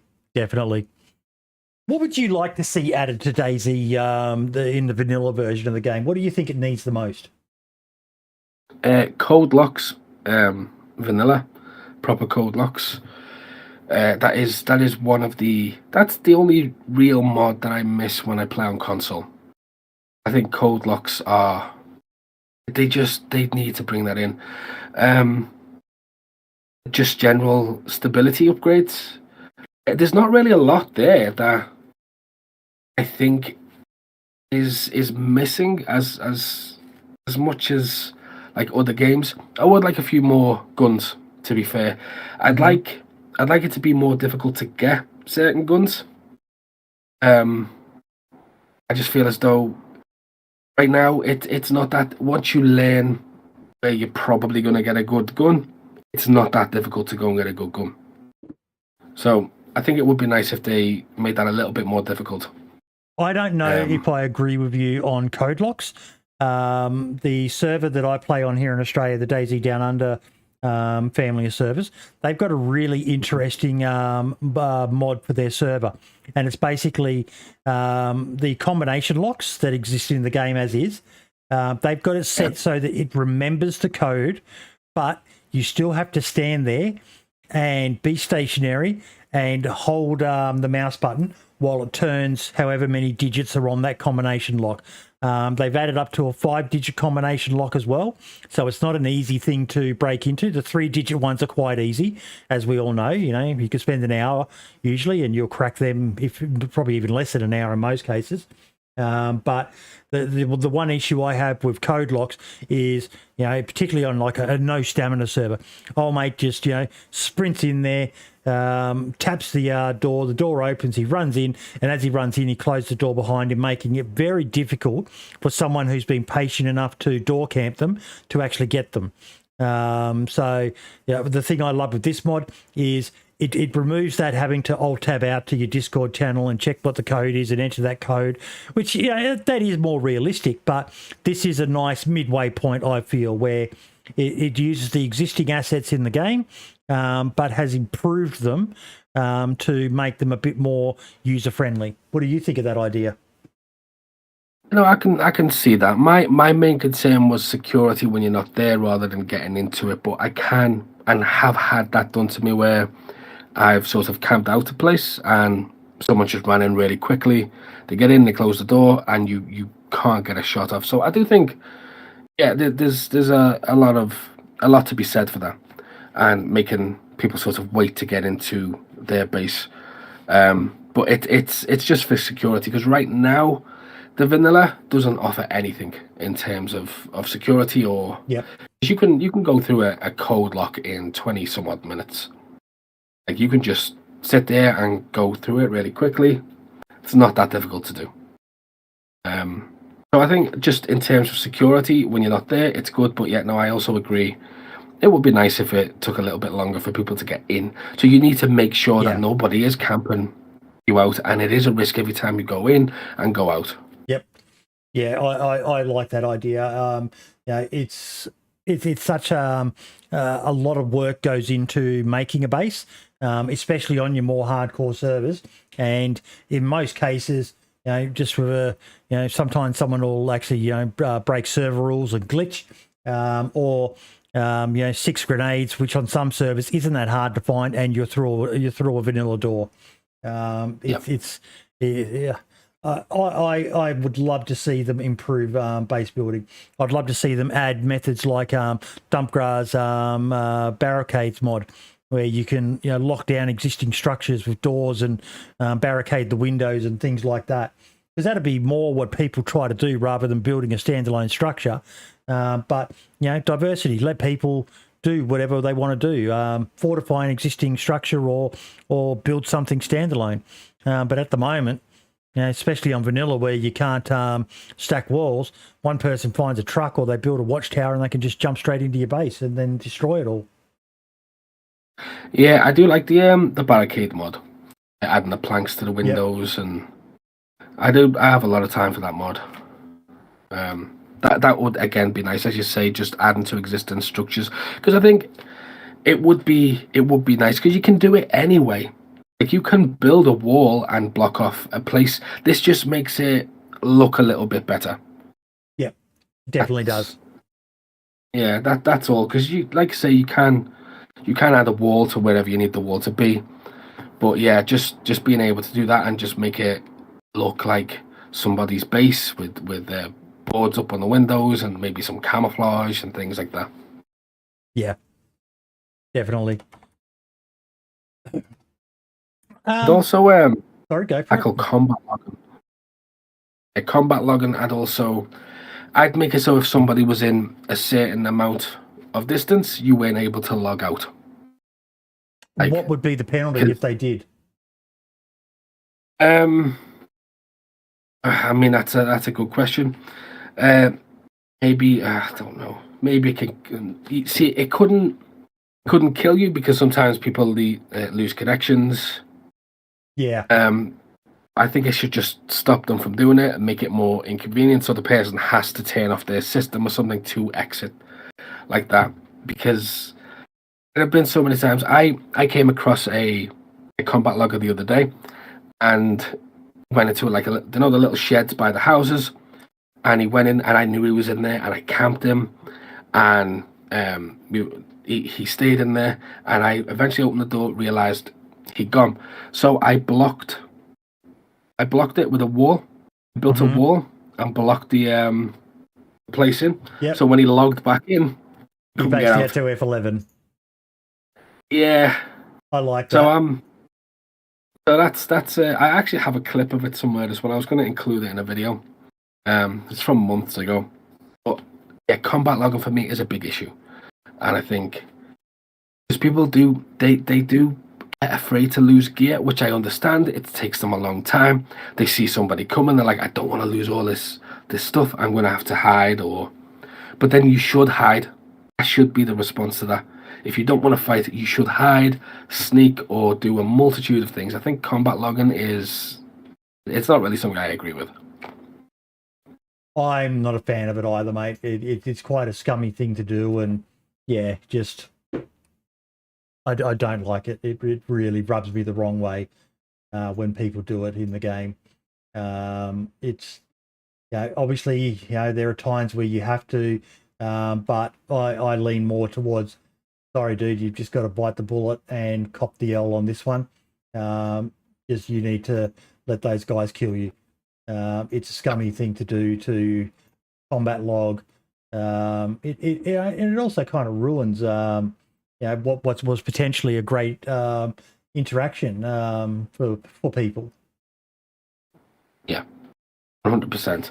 Because that is one of the biggest things of DayZ is the interaction, and it's meeting somebody 100%. Not really knowing their intentions. And lots of people do kill on sight, but then lots of people kill on sight, but everybody complains about people who just kill on sight. So, like, somebody is killing on sight.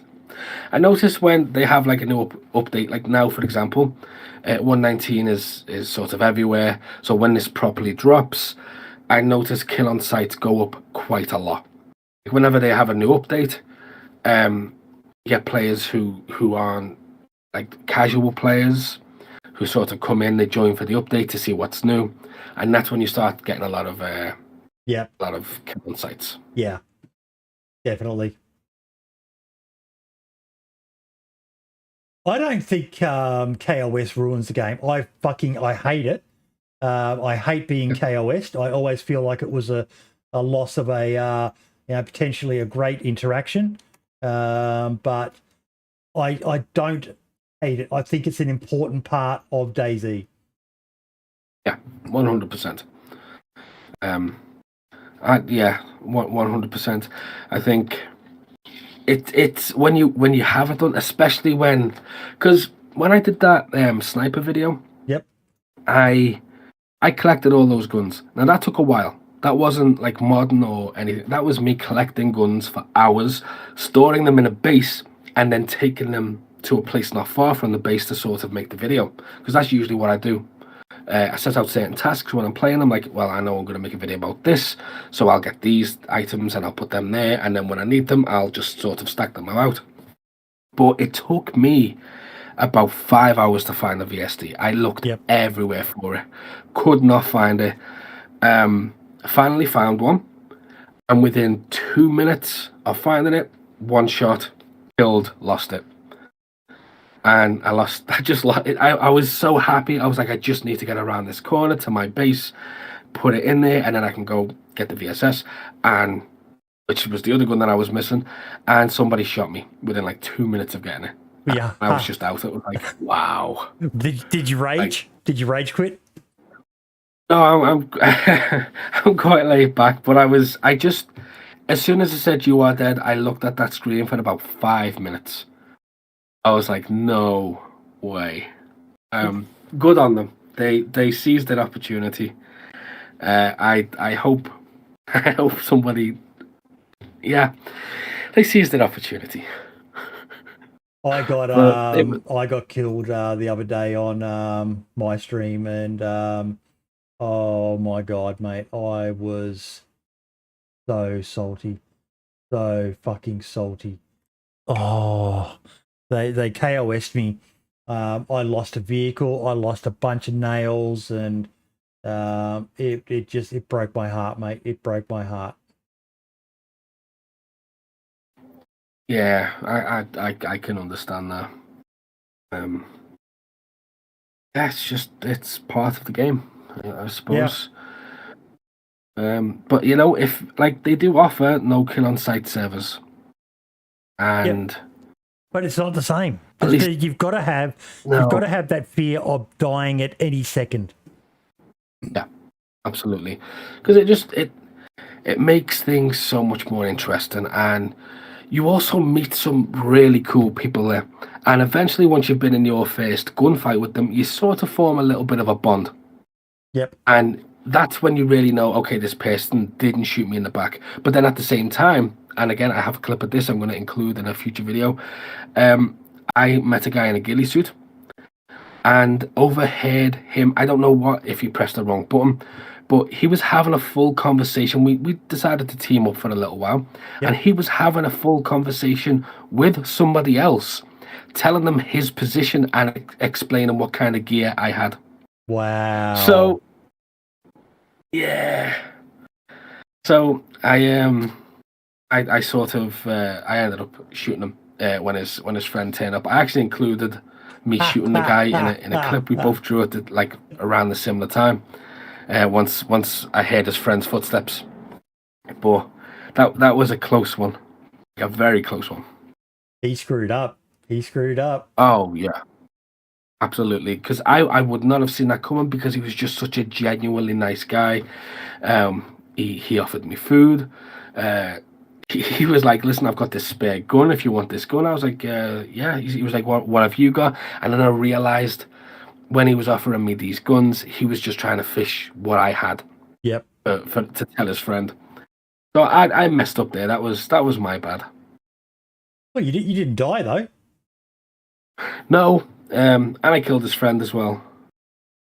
So it was, his friend weren't really armored though, and he was shouting friendly, but I knew he came straight across, like down the street, missed every building but came into the one we were in after this friend was down. He still got wrecked though, didn't he? Yeah, just luck on my part though. I do die a lot as well. No, that's awareness, mate. Don't sell yourself short. That's being aware and staying tuned to what's going on. You did well. You did well.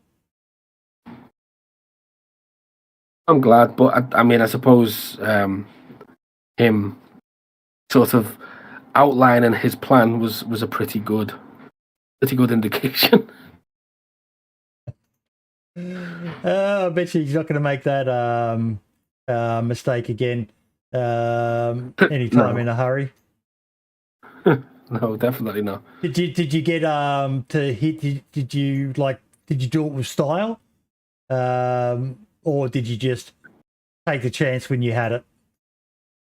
I took, as soon as I heard the footsteps, I was going to play it out because I wanted to make a video of it. But as soon as I heard footsteps, I saw his friend coming. I turned to face him, and it just so happened that when I pointed the gun at him, he pointed one at me as well. So he fired at me, and I fired at him, but I ended up hitting the shot. Yep.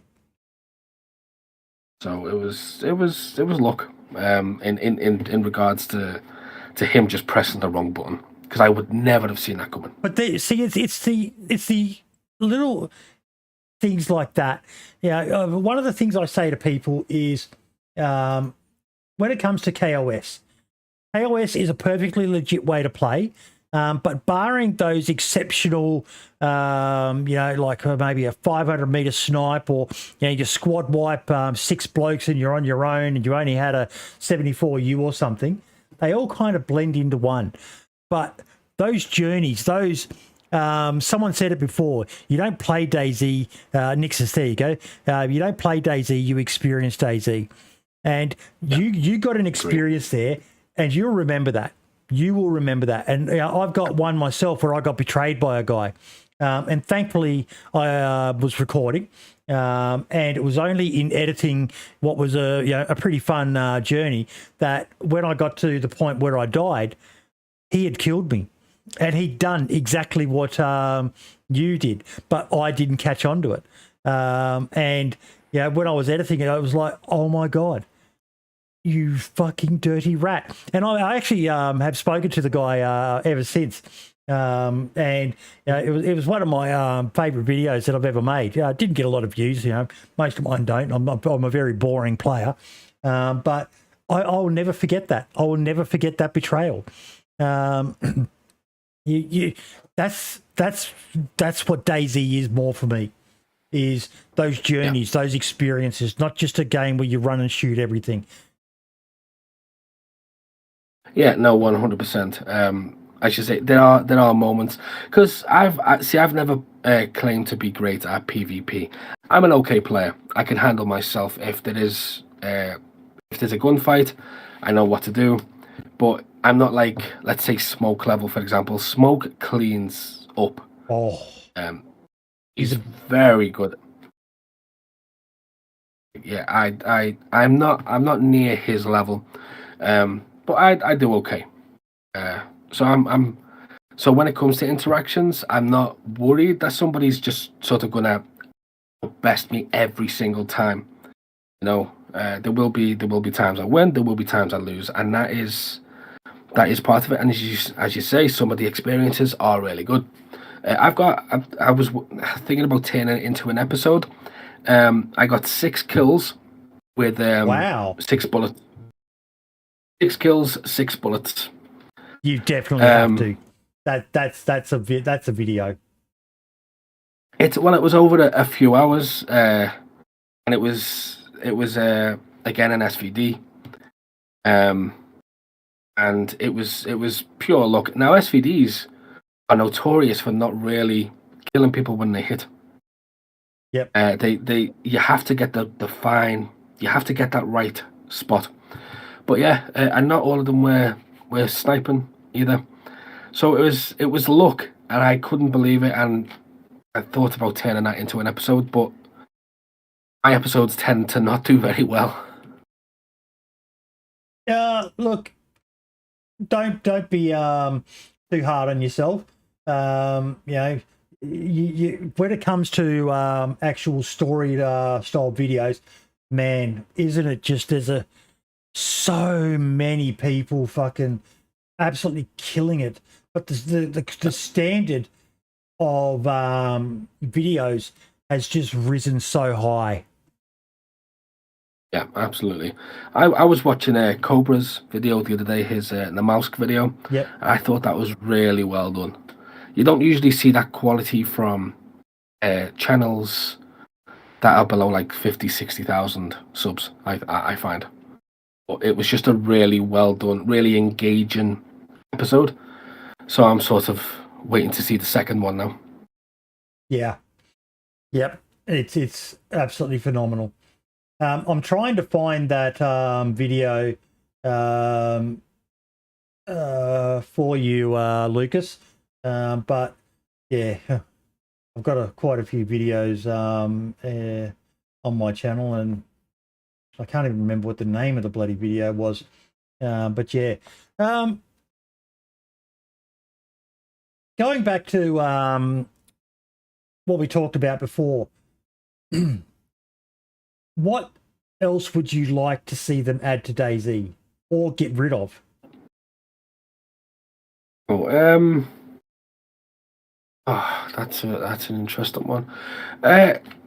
I'd like more vehicles for a start. I think the bus is something that so many people want. Yeah. I think that is something that they need to bring in. As we said earlier, dynamic events. I think that is going to be their bread and butter going forward. I think with a game like DayZ, there's just so much potential with that particular aspect. And also, I'd like them to make the guns feel more distinct. I think the guns right now are good. I enjoy them, but I do sometimes wonder if it would be nice if it felt a bit, let's say, weightier. I like your thinking on that. I do, because I've thought similar myself.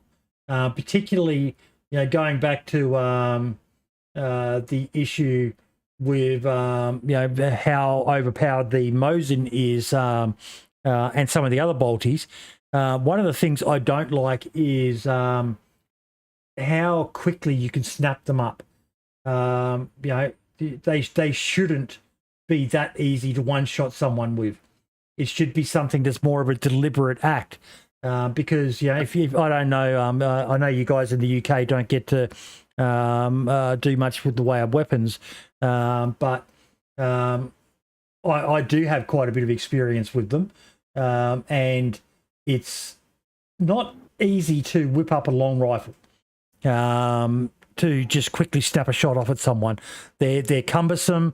They've got a lot of inertia to them, and as opposed to your assault rifles or your smaller SMGs, and definitely a pistol, there needs to be the pistols should be almost instantaneous to whip up.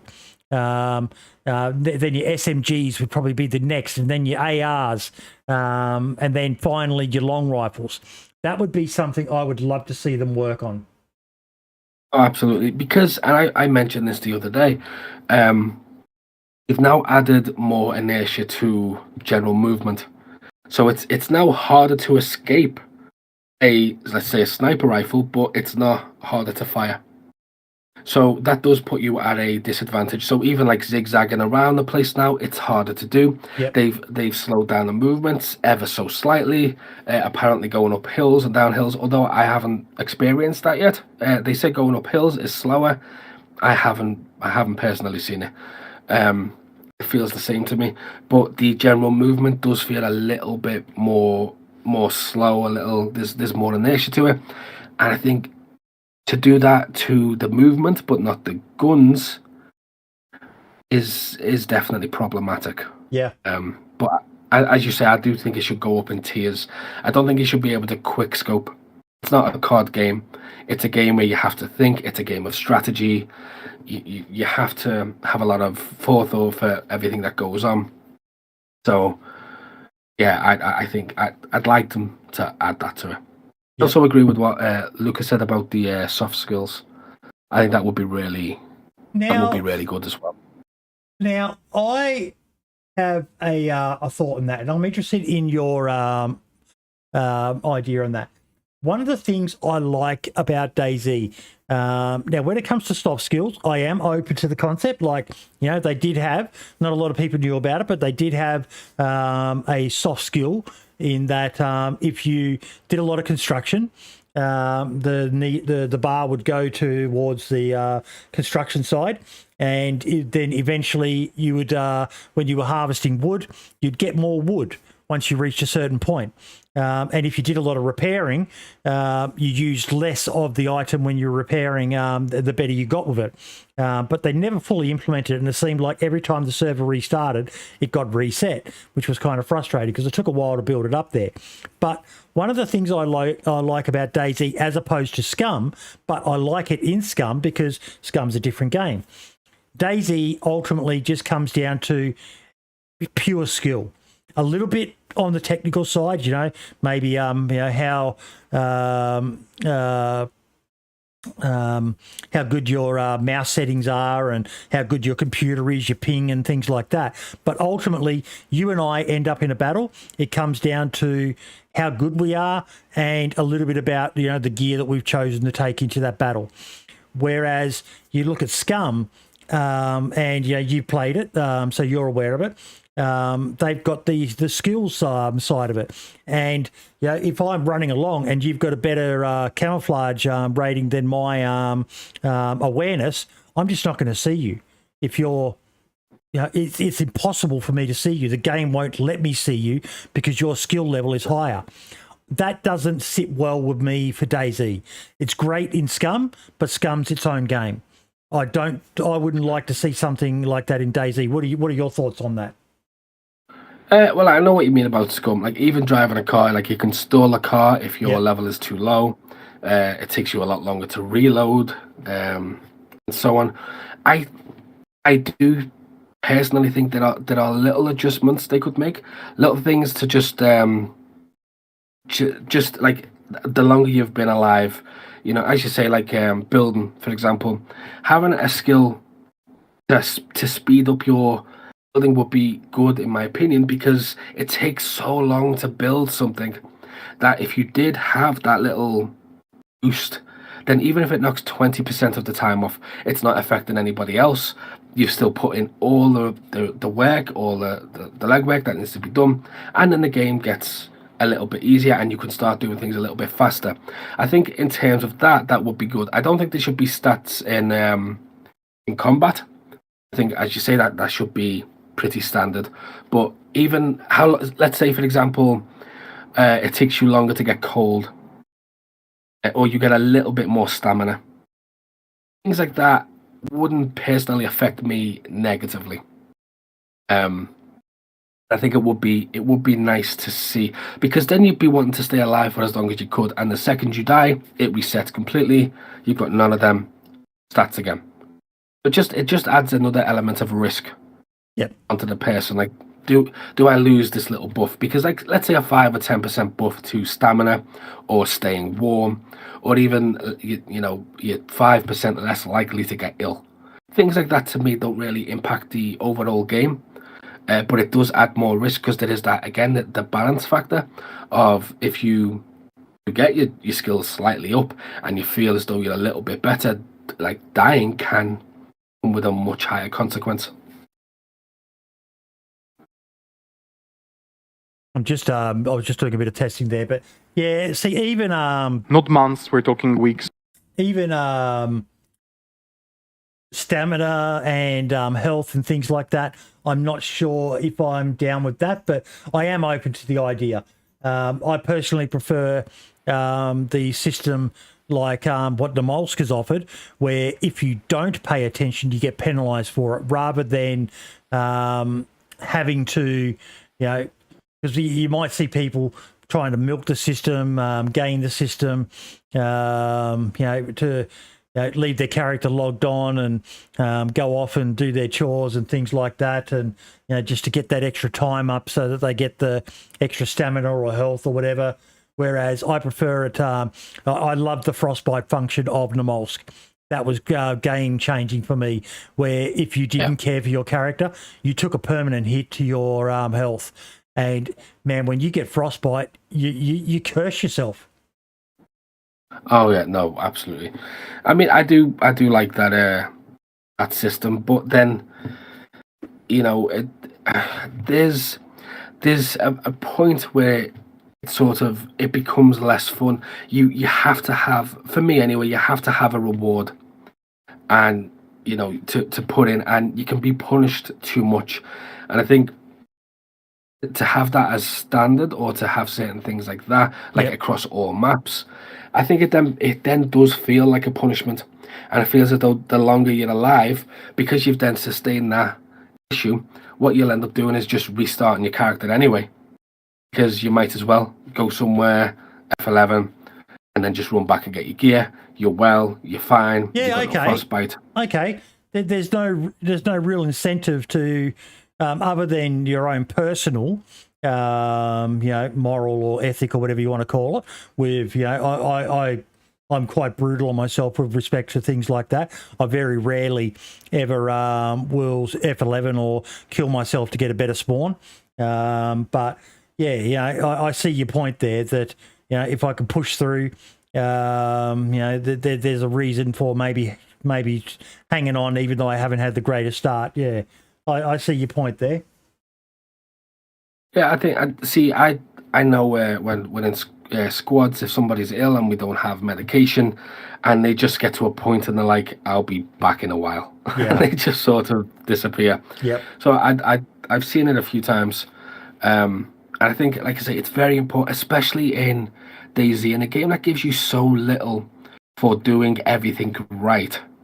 I think having just that slight little pat on the back in any way, shape, or form, the way you can get it, is just such a good feeling to have when playing DayZ, because you can do everything 100% right, but then if you mess up that one thing, it throws everything off. You are completely done. Yeah. Yep.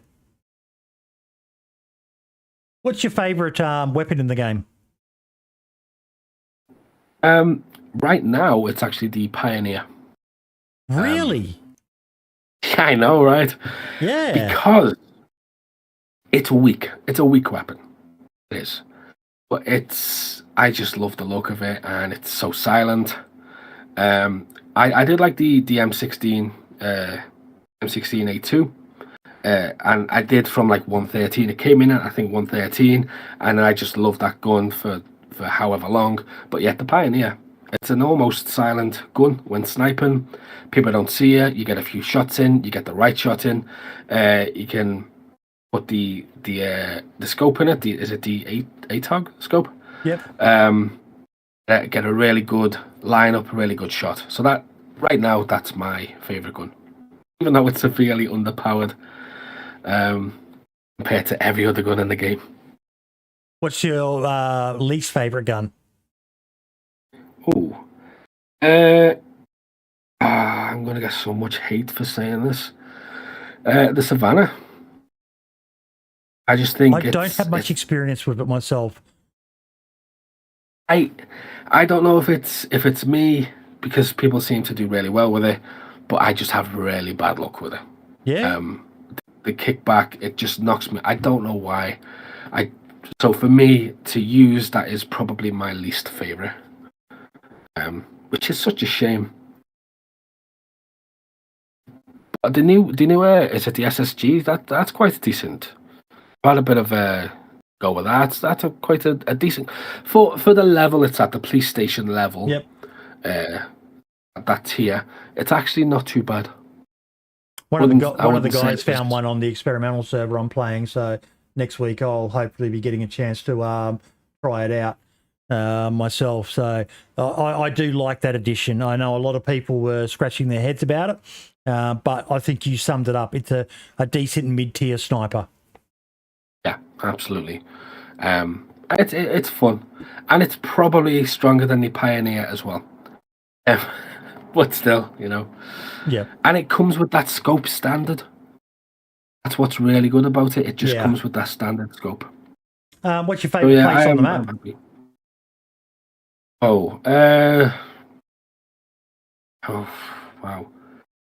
On Chernarus Pavlovo. I think it has to be. It's where I spent a lot of time. Pavlovo Town or Pavlovo Military? It would have been the military before the gas. Yep. Post-gas, the town. I used to build bases there, and I used to have constant interaction with people trying to get in. And you build a base there, and you will always have someone trying to raid you. Yeah. So I always enjoyed that part. I like getting a car and just driving right into Pavlovo. It's probably my favourite one. Riffy shipwreck's a bit of a pain in the bum to loot. I always find myself getting lost on that fucking side with all the little cabins in it. But Pavlovo, you can just drive right in there and, a crew of 4 and quickly loot up and get back in the vehicle and drive out and back to base. And yeah. I built a base on the hospital roof. Really? Of Pavlovo military. Yeah, and it stayed there for 6 months, I think. Did you do a video of that? No, I'm sure I have clips. Yeah, I'm sure I have videos somewhere, but nothing special happened. But yeah, I did put a small base on there, and then I put a stash with an NBC suit. A little while away, and every time I wanted to go back to the base, I'd just get the suit and then go back. It's good. It gives you a reason to pick up the filters when you go to like a medical facility. Most of the time, I just leave the filters. There's no point in them, unless you're specifically going to go somewhere. So it gives you a good point to sort of stack up on them, and then I'll add them back to the stash, and then eventually back to the base. Yep. Least favourite place on the map? Izzy. Really? Really? I've been there too much. Izzy is a place that it's very, very rare that you get positive interaction. I think that is an area where if you see someone, they're coming after you. Yep. So for me, that's probably one of my least favorite places. Not that it's not a good place. I enjoy it. I enjoy looting. I always go there. I just think I haven't really had the most fun because, I mean, it's once you get to the airport and once airfield and Tizzy and so on, it does just become a bit of a bloodbath. It can do. It can do. I was always a bit disappointed that they didn't make Tizzy one of the gas zones.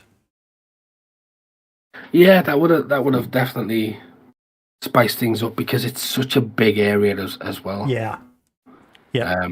But then it would have given people less reason to go to that particular part of the map. Right now, all roads sort of lead there. So I suppose if you turn it into a gas zone, mm-hmm. it might sort of mess with the flow of the map. And maybe they've got plans for stuff up there that we just don't know about. They do like to keep their cards very close to their chest, don't they, the dev team at the moment? And I don't blame them, to be honest. I've noticed that. I also noticed, and I did really appreciate that. It's Adam, and is it Matt? That is full name? I can't remember his full name, but he genuinely put an effort into the live stream reveal for Livonia. I did really appreciate that. How good was the Yellow King turning up in the Humvee at the end? Exactly. Yeah. It was all set out. They had the car waiting. They had everything sort of set.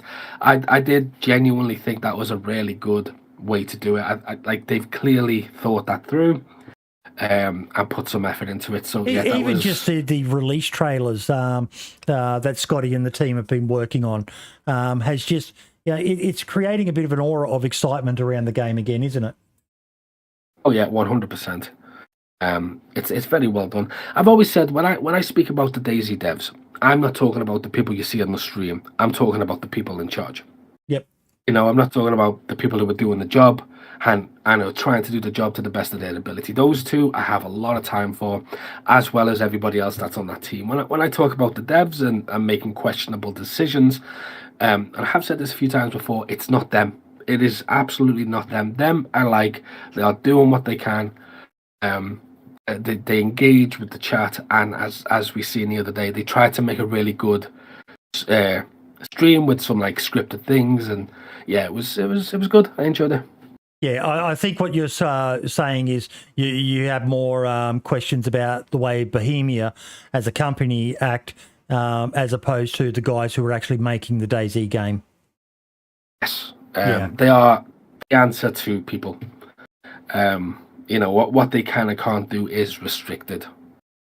Yep. That is basically. So whenever I criticize it, it's never those. You know, as far as I'm concerned, they're doing a really good job. And look, it comes back to what you said about people leaving feedback on videos, provided you're doing it in a respectful, constructive format, and not just crying on fucking Twitter or anything like that. They listen. I don't know if you ever watched any of the podcast episodes, but we've been critical of the dev team in the past about some of the decisions they made with the game, but we still have a fantastic relationship with them because we do it with respect. We don't just sit there and call them, I've seen some awful things fucking said over the years about, Brian Hicks, Dean Hall, Eugen, all the rest of them. The one that makes me laugh at the moment is, does the lead dev of DayZ even play the game? Dude, do you know who Sumrak is? Get the fuck out of here. Get out of here. Go on. Just go back to fucking Hello Kitty Island Adventure. Yeah, no, absolutely. Yeah, because so there are so many things to mention, and it's when people play DayZ and they see things wrong and whatever else, it is easy to blame those who are sort of doing the stream, because that's who you see. They're the only, you don't see everybody the place, you only see those two people. So for them to sit there and ridicule them or say anything, I think is completely out of order. I don't personally agree with it, but I do, for what it's worth, think they're doing things well, and you can see both of them as they're doing the stream. Can see Matt sort of reminding him, we've got a schedule here, you've got to get to this point and that point. And I think that's just, for me, that's what makes them look, and they clearly care. Yeah, they do. Mate, is there anything else that you wanted to talk about? Because I think we've pretty much exhausted almost everything. Is there any information you want to drop, or when are you releasing this video you've been talking about? And I mean, the video, I'll be releasing a video about the Hubba today, which pretty much tells people everything they need to know about it. That'll be coming out round about 2 hours from now. Other than that, no, I think we've pretty much covered those things, unless you've got any more questions. What about you guys in chat? Any questions from you all for Mr. Always Who Never Streams? This is the longest stream that I've done in about 3 years. That's the thing. If anybody says I don't stream, I'll be like, well, I've been in a stream, which is...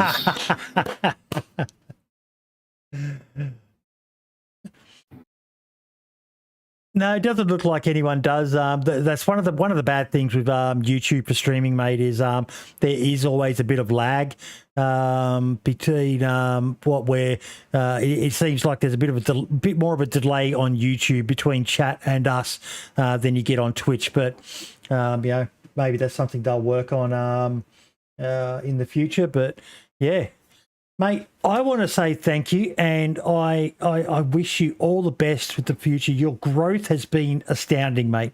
I've been doing content for DayZ since 2015, I think, and even with 4 of us now doing shows on this channel, the DayZ podcast, and me doing the spotlight interviews. We're sitting at I don't pay too much attention. 3.5. I was right in my mind. 3,500 subscribers, and that's been since I started this channel back in. Let's quickly confirm it. While I find that out, B asks a very good question. how do you feel about pox vials? Oh, I think that an interesting addition. I personally still prefer just the general antidote. An interesting addition, and it's good that they've added more ways to sort of fight virus, because I do think toxic zones in general are seldom explored by most people. I think most people just avoid them. If they see an area with an attack or something, they'll drive around it. So I think having the other additional ways to get rid of that virus is definitely a positive for a lot of people. It makes it more attractive. It makes it less brutal. No. I think he means the hand grenade pox, the little vial you can throw at people. Oh, right. Okay. Great for getting rid of campers. In that case, it stays a while as well. I did notice that, but yeah, I think they're good, because you can technically just escape unscathed. It causes a cut, I think, doesn't it? When you throw, you get your cut first, and then before the poison sits in, so you've got plenty of time to get out, and it does just act as a way to get rid of campers. So yeah, 100%. I think they're a really good addition. I'm not a fan of them myself personally. I think they're a bit too overpowered. I do get where you're coming from with the great way to get rid of campers, but I just think that they're too overpowered. I'd much rather have seen something like tear gas, or just In what way are they overpowered? They're lethal. You throw it on someone, and they've got no choice but to run. I just think it went too far in one direction. I don't know if you've ever been tear gassed before, but tear gas is a good middle ground for me, in that it makes it very difficult for you to function, but you can to a basic degree, but it's not going to be lethal. So you can bolt out of there, but you don't have to worry about all those cuts and stuff. Maybe it could hurt your shock value and make you go uncon. I'm not sure, but to have something that is lethal, that if you don't get out of there in what is it, about 30 seconds or so, you've got the infection, and you're a dead man. Yeah, I just felt that and the 40 mil grenade as well were just maybe a bit too much, but provided that they're not too common, I can live with them. I'm not going to lose much sleep over it until some fucker gets me with one. Then I'll rant and whinge about it. Yeah, see, like I say, the things you described there are the things that I attracted by, like getting rid of the people. And as you say, there is a 25 to 30 second buffer before you actually suffer any damage. So I think it's good, and they are quite rare as well. I haven't actually been hit by one yet. Yep. I've used one, but I haven't actually been hit myself. So yeah, I quite like them, but I can understand what you're saying. Yeah. And, tear gas, yeah. Yep. Tear gas would definitely be a good addition. Again, stopping camping without the lethal aspect of it. Unless there's anything else, mate, we will wrap it up there. Thank you so much, mate. Keep on killing it. It's great seeing so many up and coming people.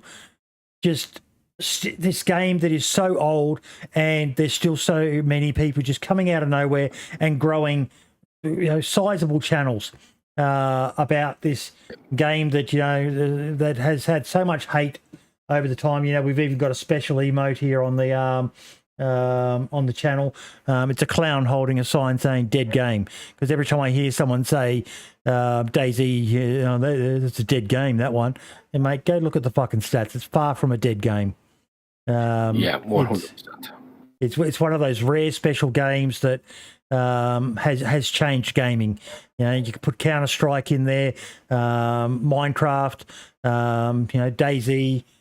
It's just spawned such an amazing legacy, phenomenal.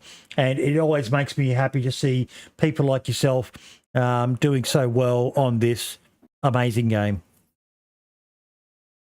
Well, thanks for having me as well. It's been a really fun discussion. Mate, I love doing it.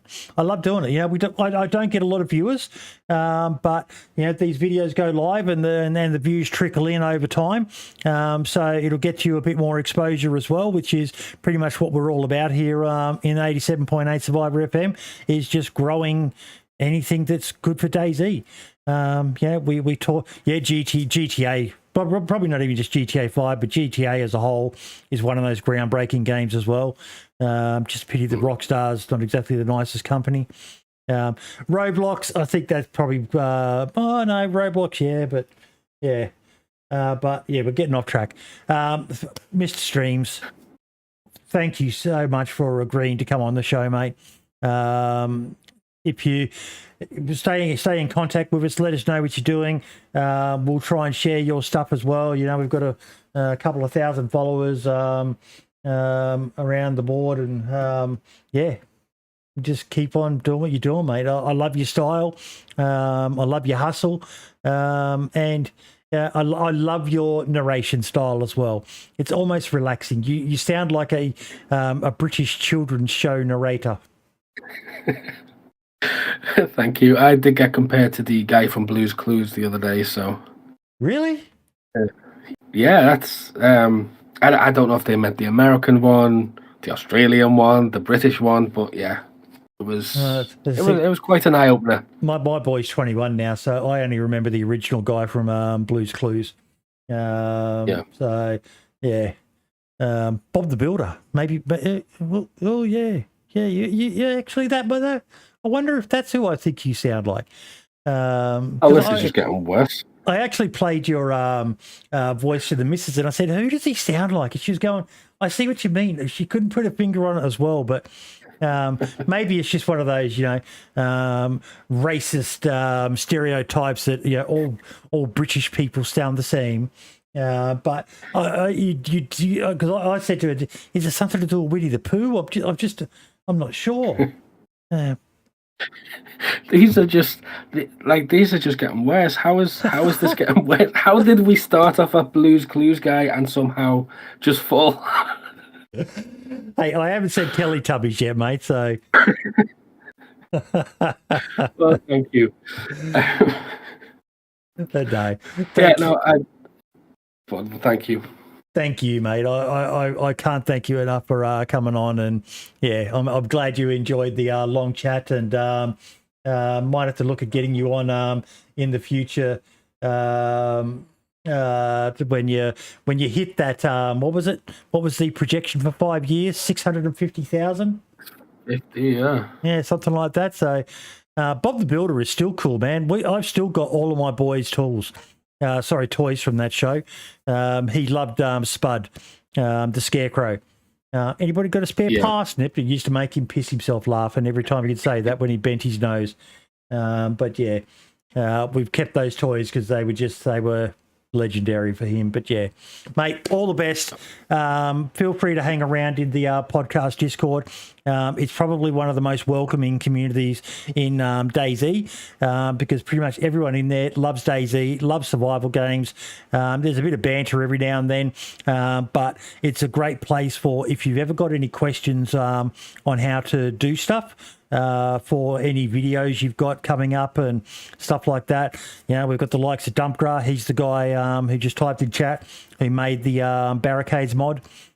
He's also made a couple of other amazing forging mods and ammo making mods and stuff like that, which really added depth to the game that Vanilla doesn't have. But pretty much everyone in there is just wants to help. And that's one of the things I'm proud of, is that we've got this amazing community full of people that are all just, if it's going to benefit the game somehow, then we'll do whatever we can to help you. That's really good. Awesome, buddy. All the best, and thank you so much once again. Thank you for having me. You're welcome. And we are done, folks. Thank you all so much. I'll catch up with you in a sec, always after the stream. But yeah, so thank you all so much for hanging around. Let's roll these credits. Hang about. I'm on the wrong screen because I'm a boomer. Let's see if the credits are going to work. Oh, I got a green tick. There we go. Thanks for supporting the stream. The moderators in chat. I know Dumpgrad was there. Scalespeeder was there. Oh, geez, it just doesn't seem to like working on YouTube. But thank you all so much, everyone. Don't forget to tune in next week for the Lads with the Daisy podcast. I've got an interview scheduled for the 12th of October. So I'll need to get another one in between that. And the one for the 12th of October is Mr. Dude I Rage. I'm very excited to get him on because he's had quite an interesting journey as a content creator, from going for the full-time dream to now back to having a full-time job and a hobby. And yeah, I'm really interested in exploring that more. So yeah, see, Nixus was there as well. Yeah, why is it saying there was no moderators in chat? I guess that's more feedback I've got to give Streamlabs OBS, but yeah, we are going to find someone to send the love over to. Just remember, folks, you can subscribe to Daisy as a topic on YouTube. Let me just get the... If you click on this link, folks, that I am putting in now, you can actually subscribe and then it's in your subscriber list on YouTube. And on that page, let me just quickly go to here. Let me put this up for you all. So this is the topic, Daisy topic. And pretty much everything about Daisy is on this one channel. You just click on the like button and it shows you who is streaming Daisy right now. For those of you who are interested in streaming on YouTube, have a look at how few people there are streaming Daisy on YouTube by comparison to Twitch. So it's a good place to maybe jump in and get yourself a big share, a lion's share of the audience. But we're going to go check out our boy Autistics. So give me one moment, folks. I will share his stream for you. If you could all please head over there, show him some love, let him know where you've come from. But yeah, all the best, everyone, and I will see you on the next show. Ciao for now.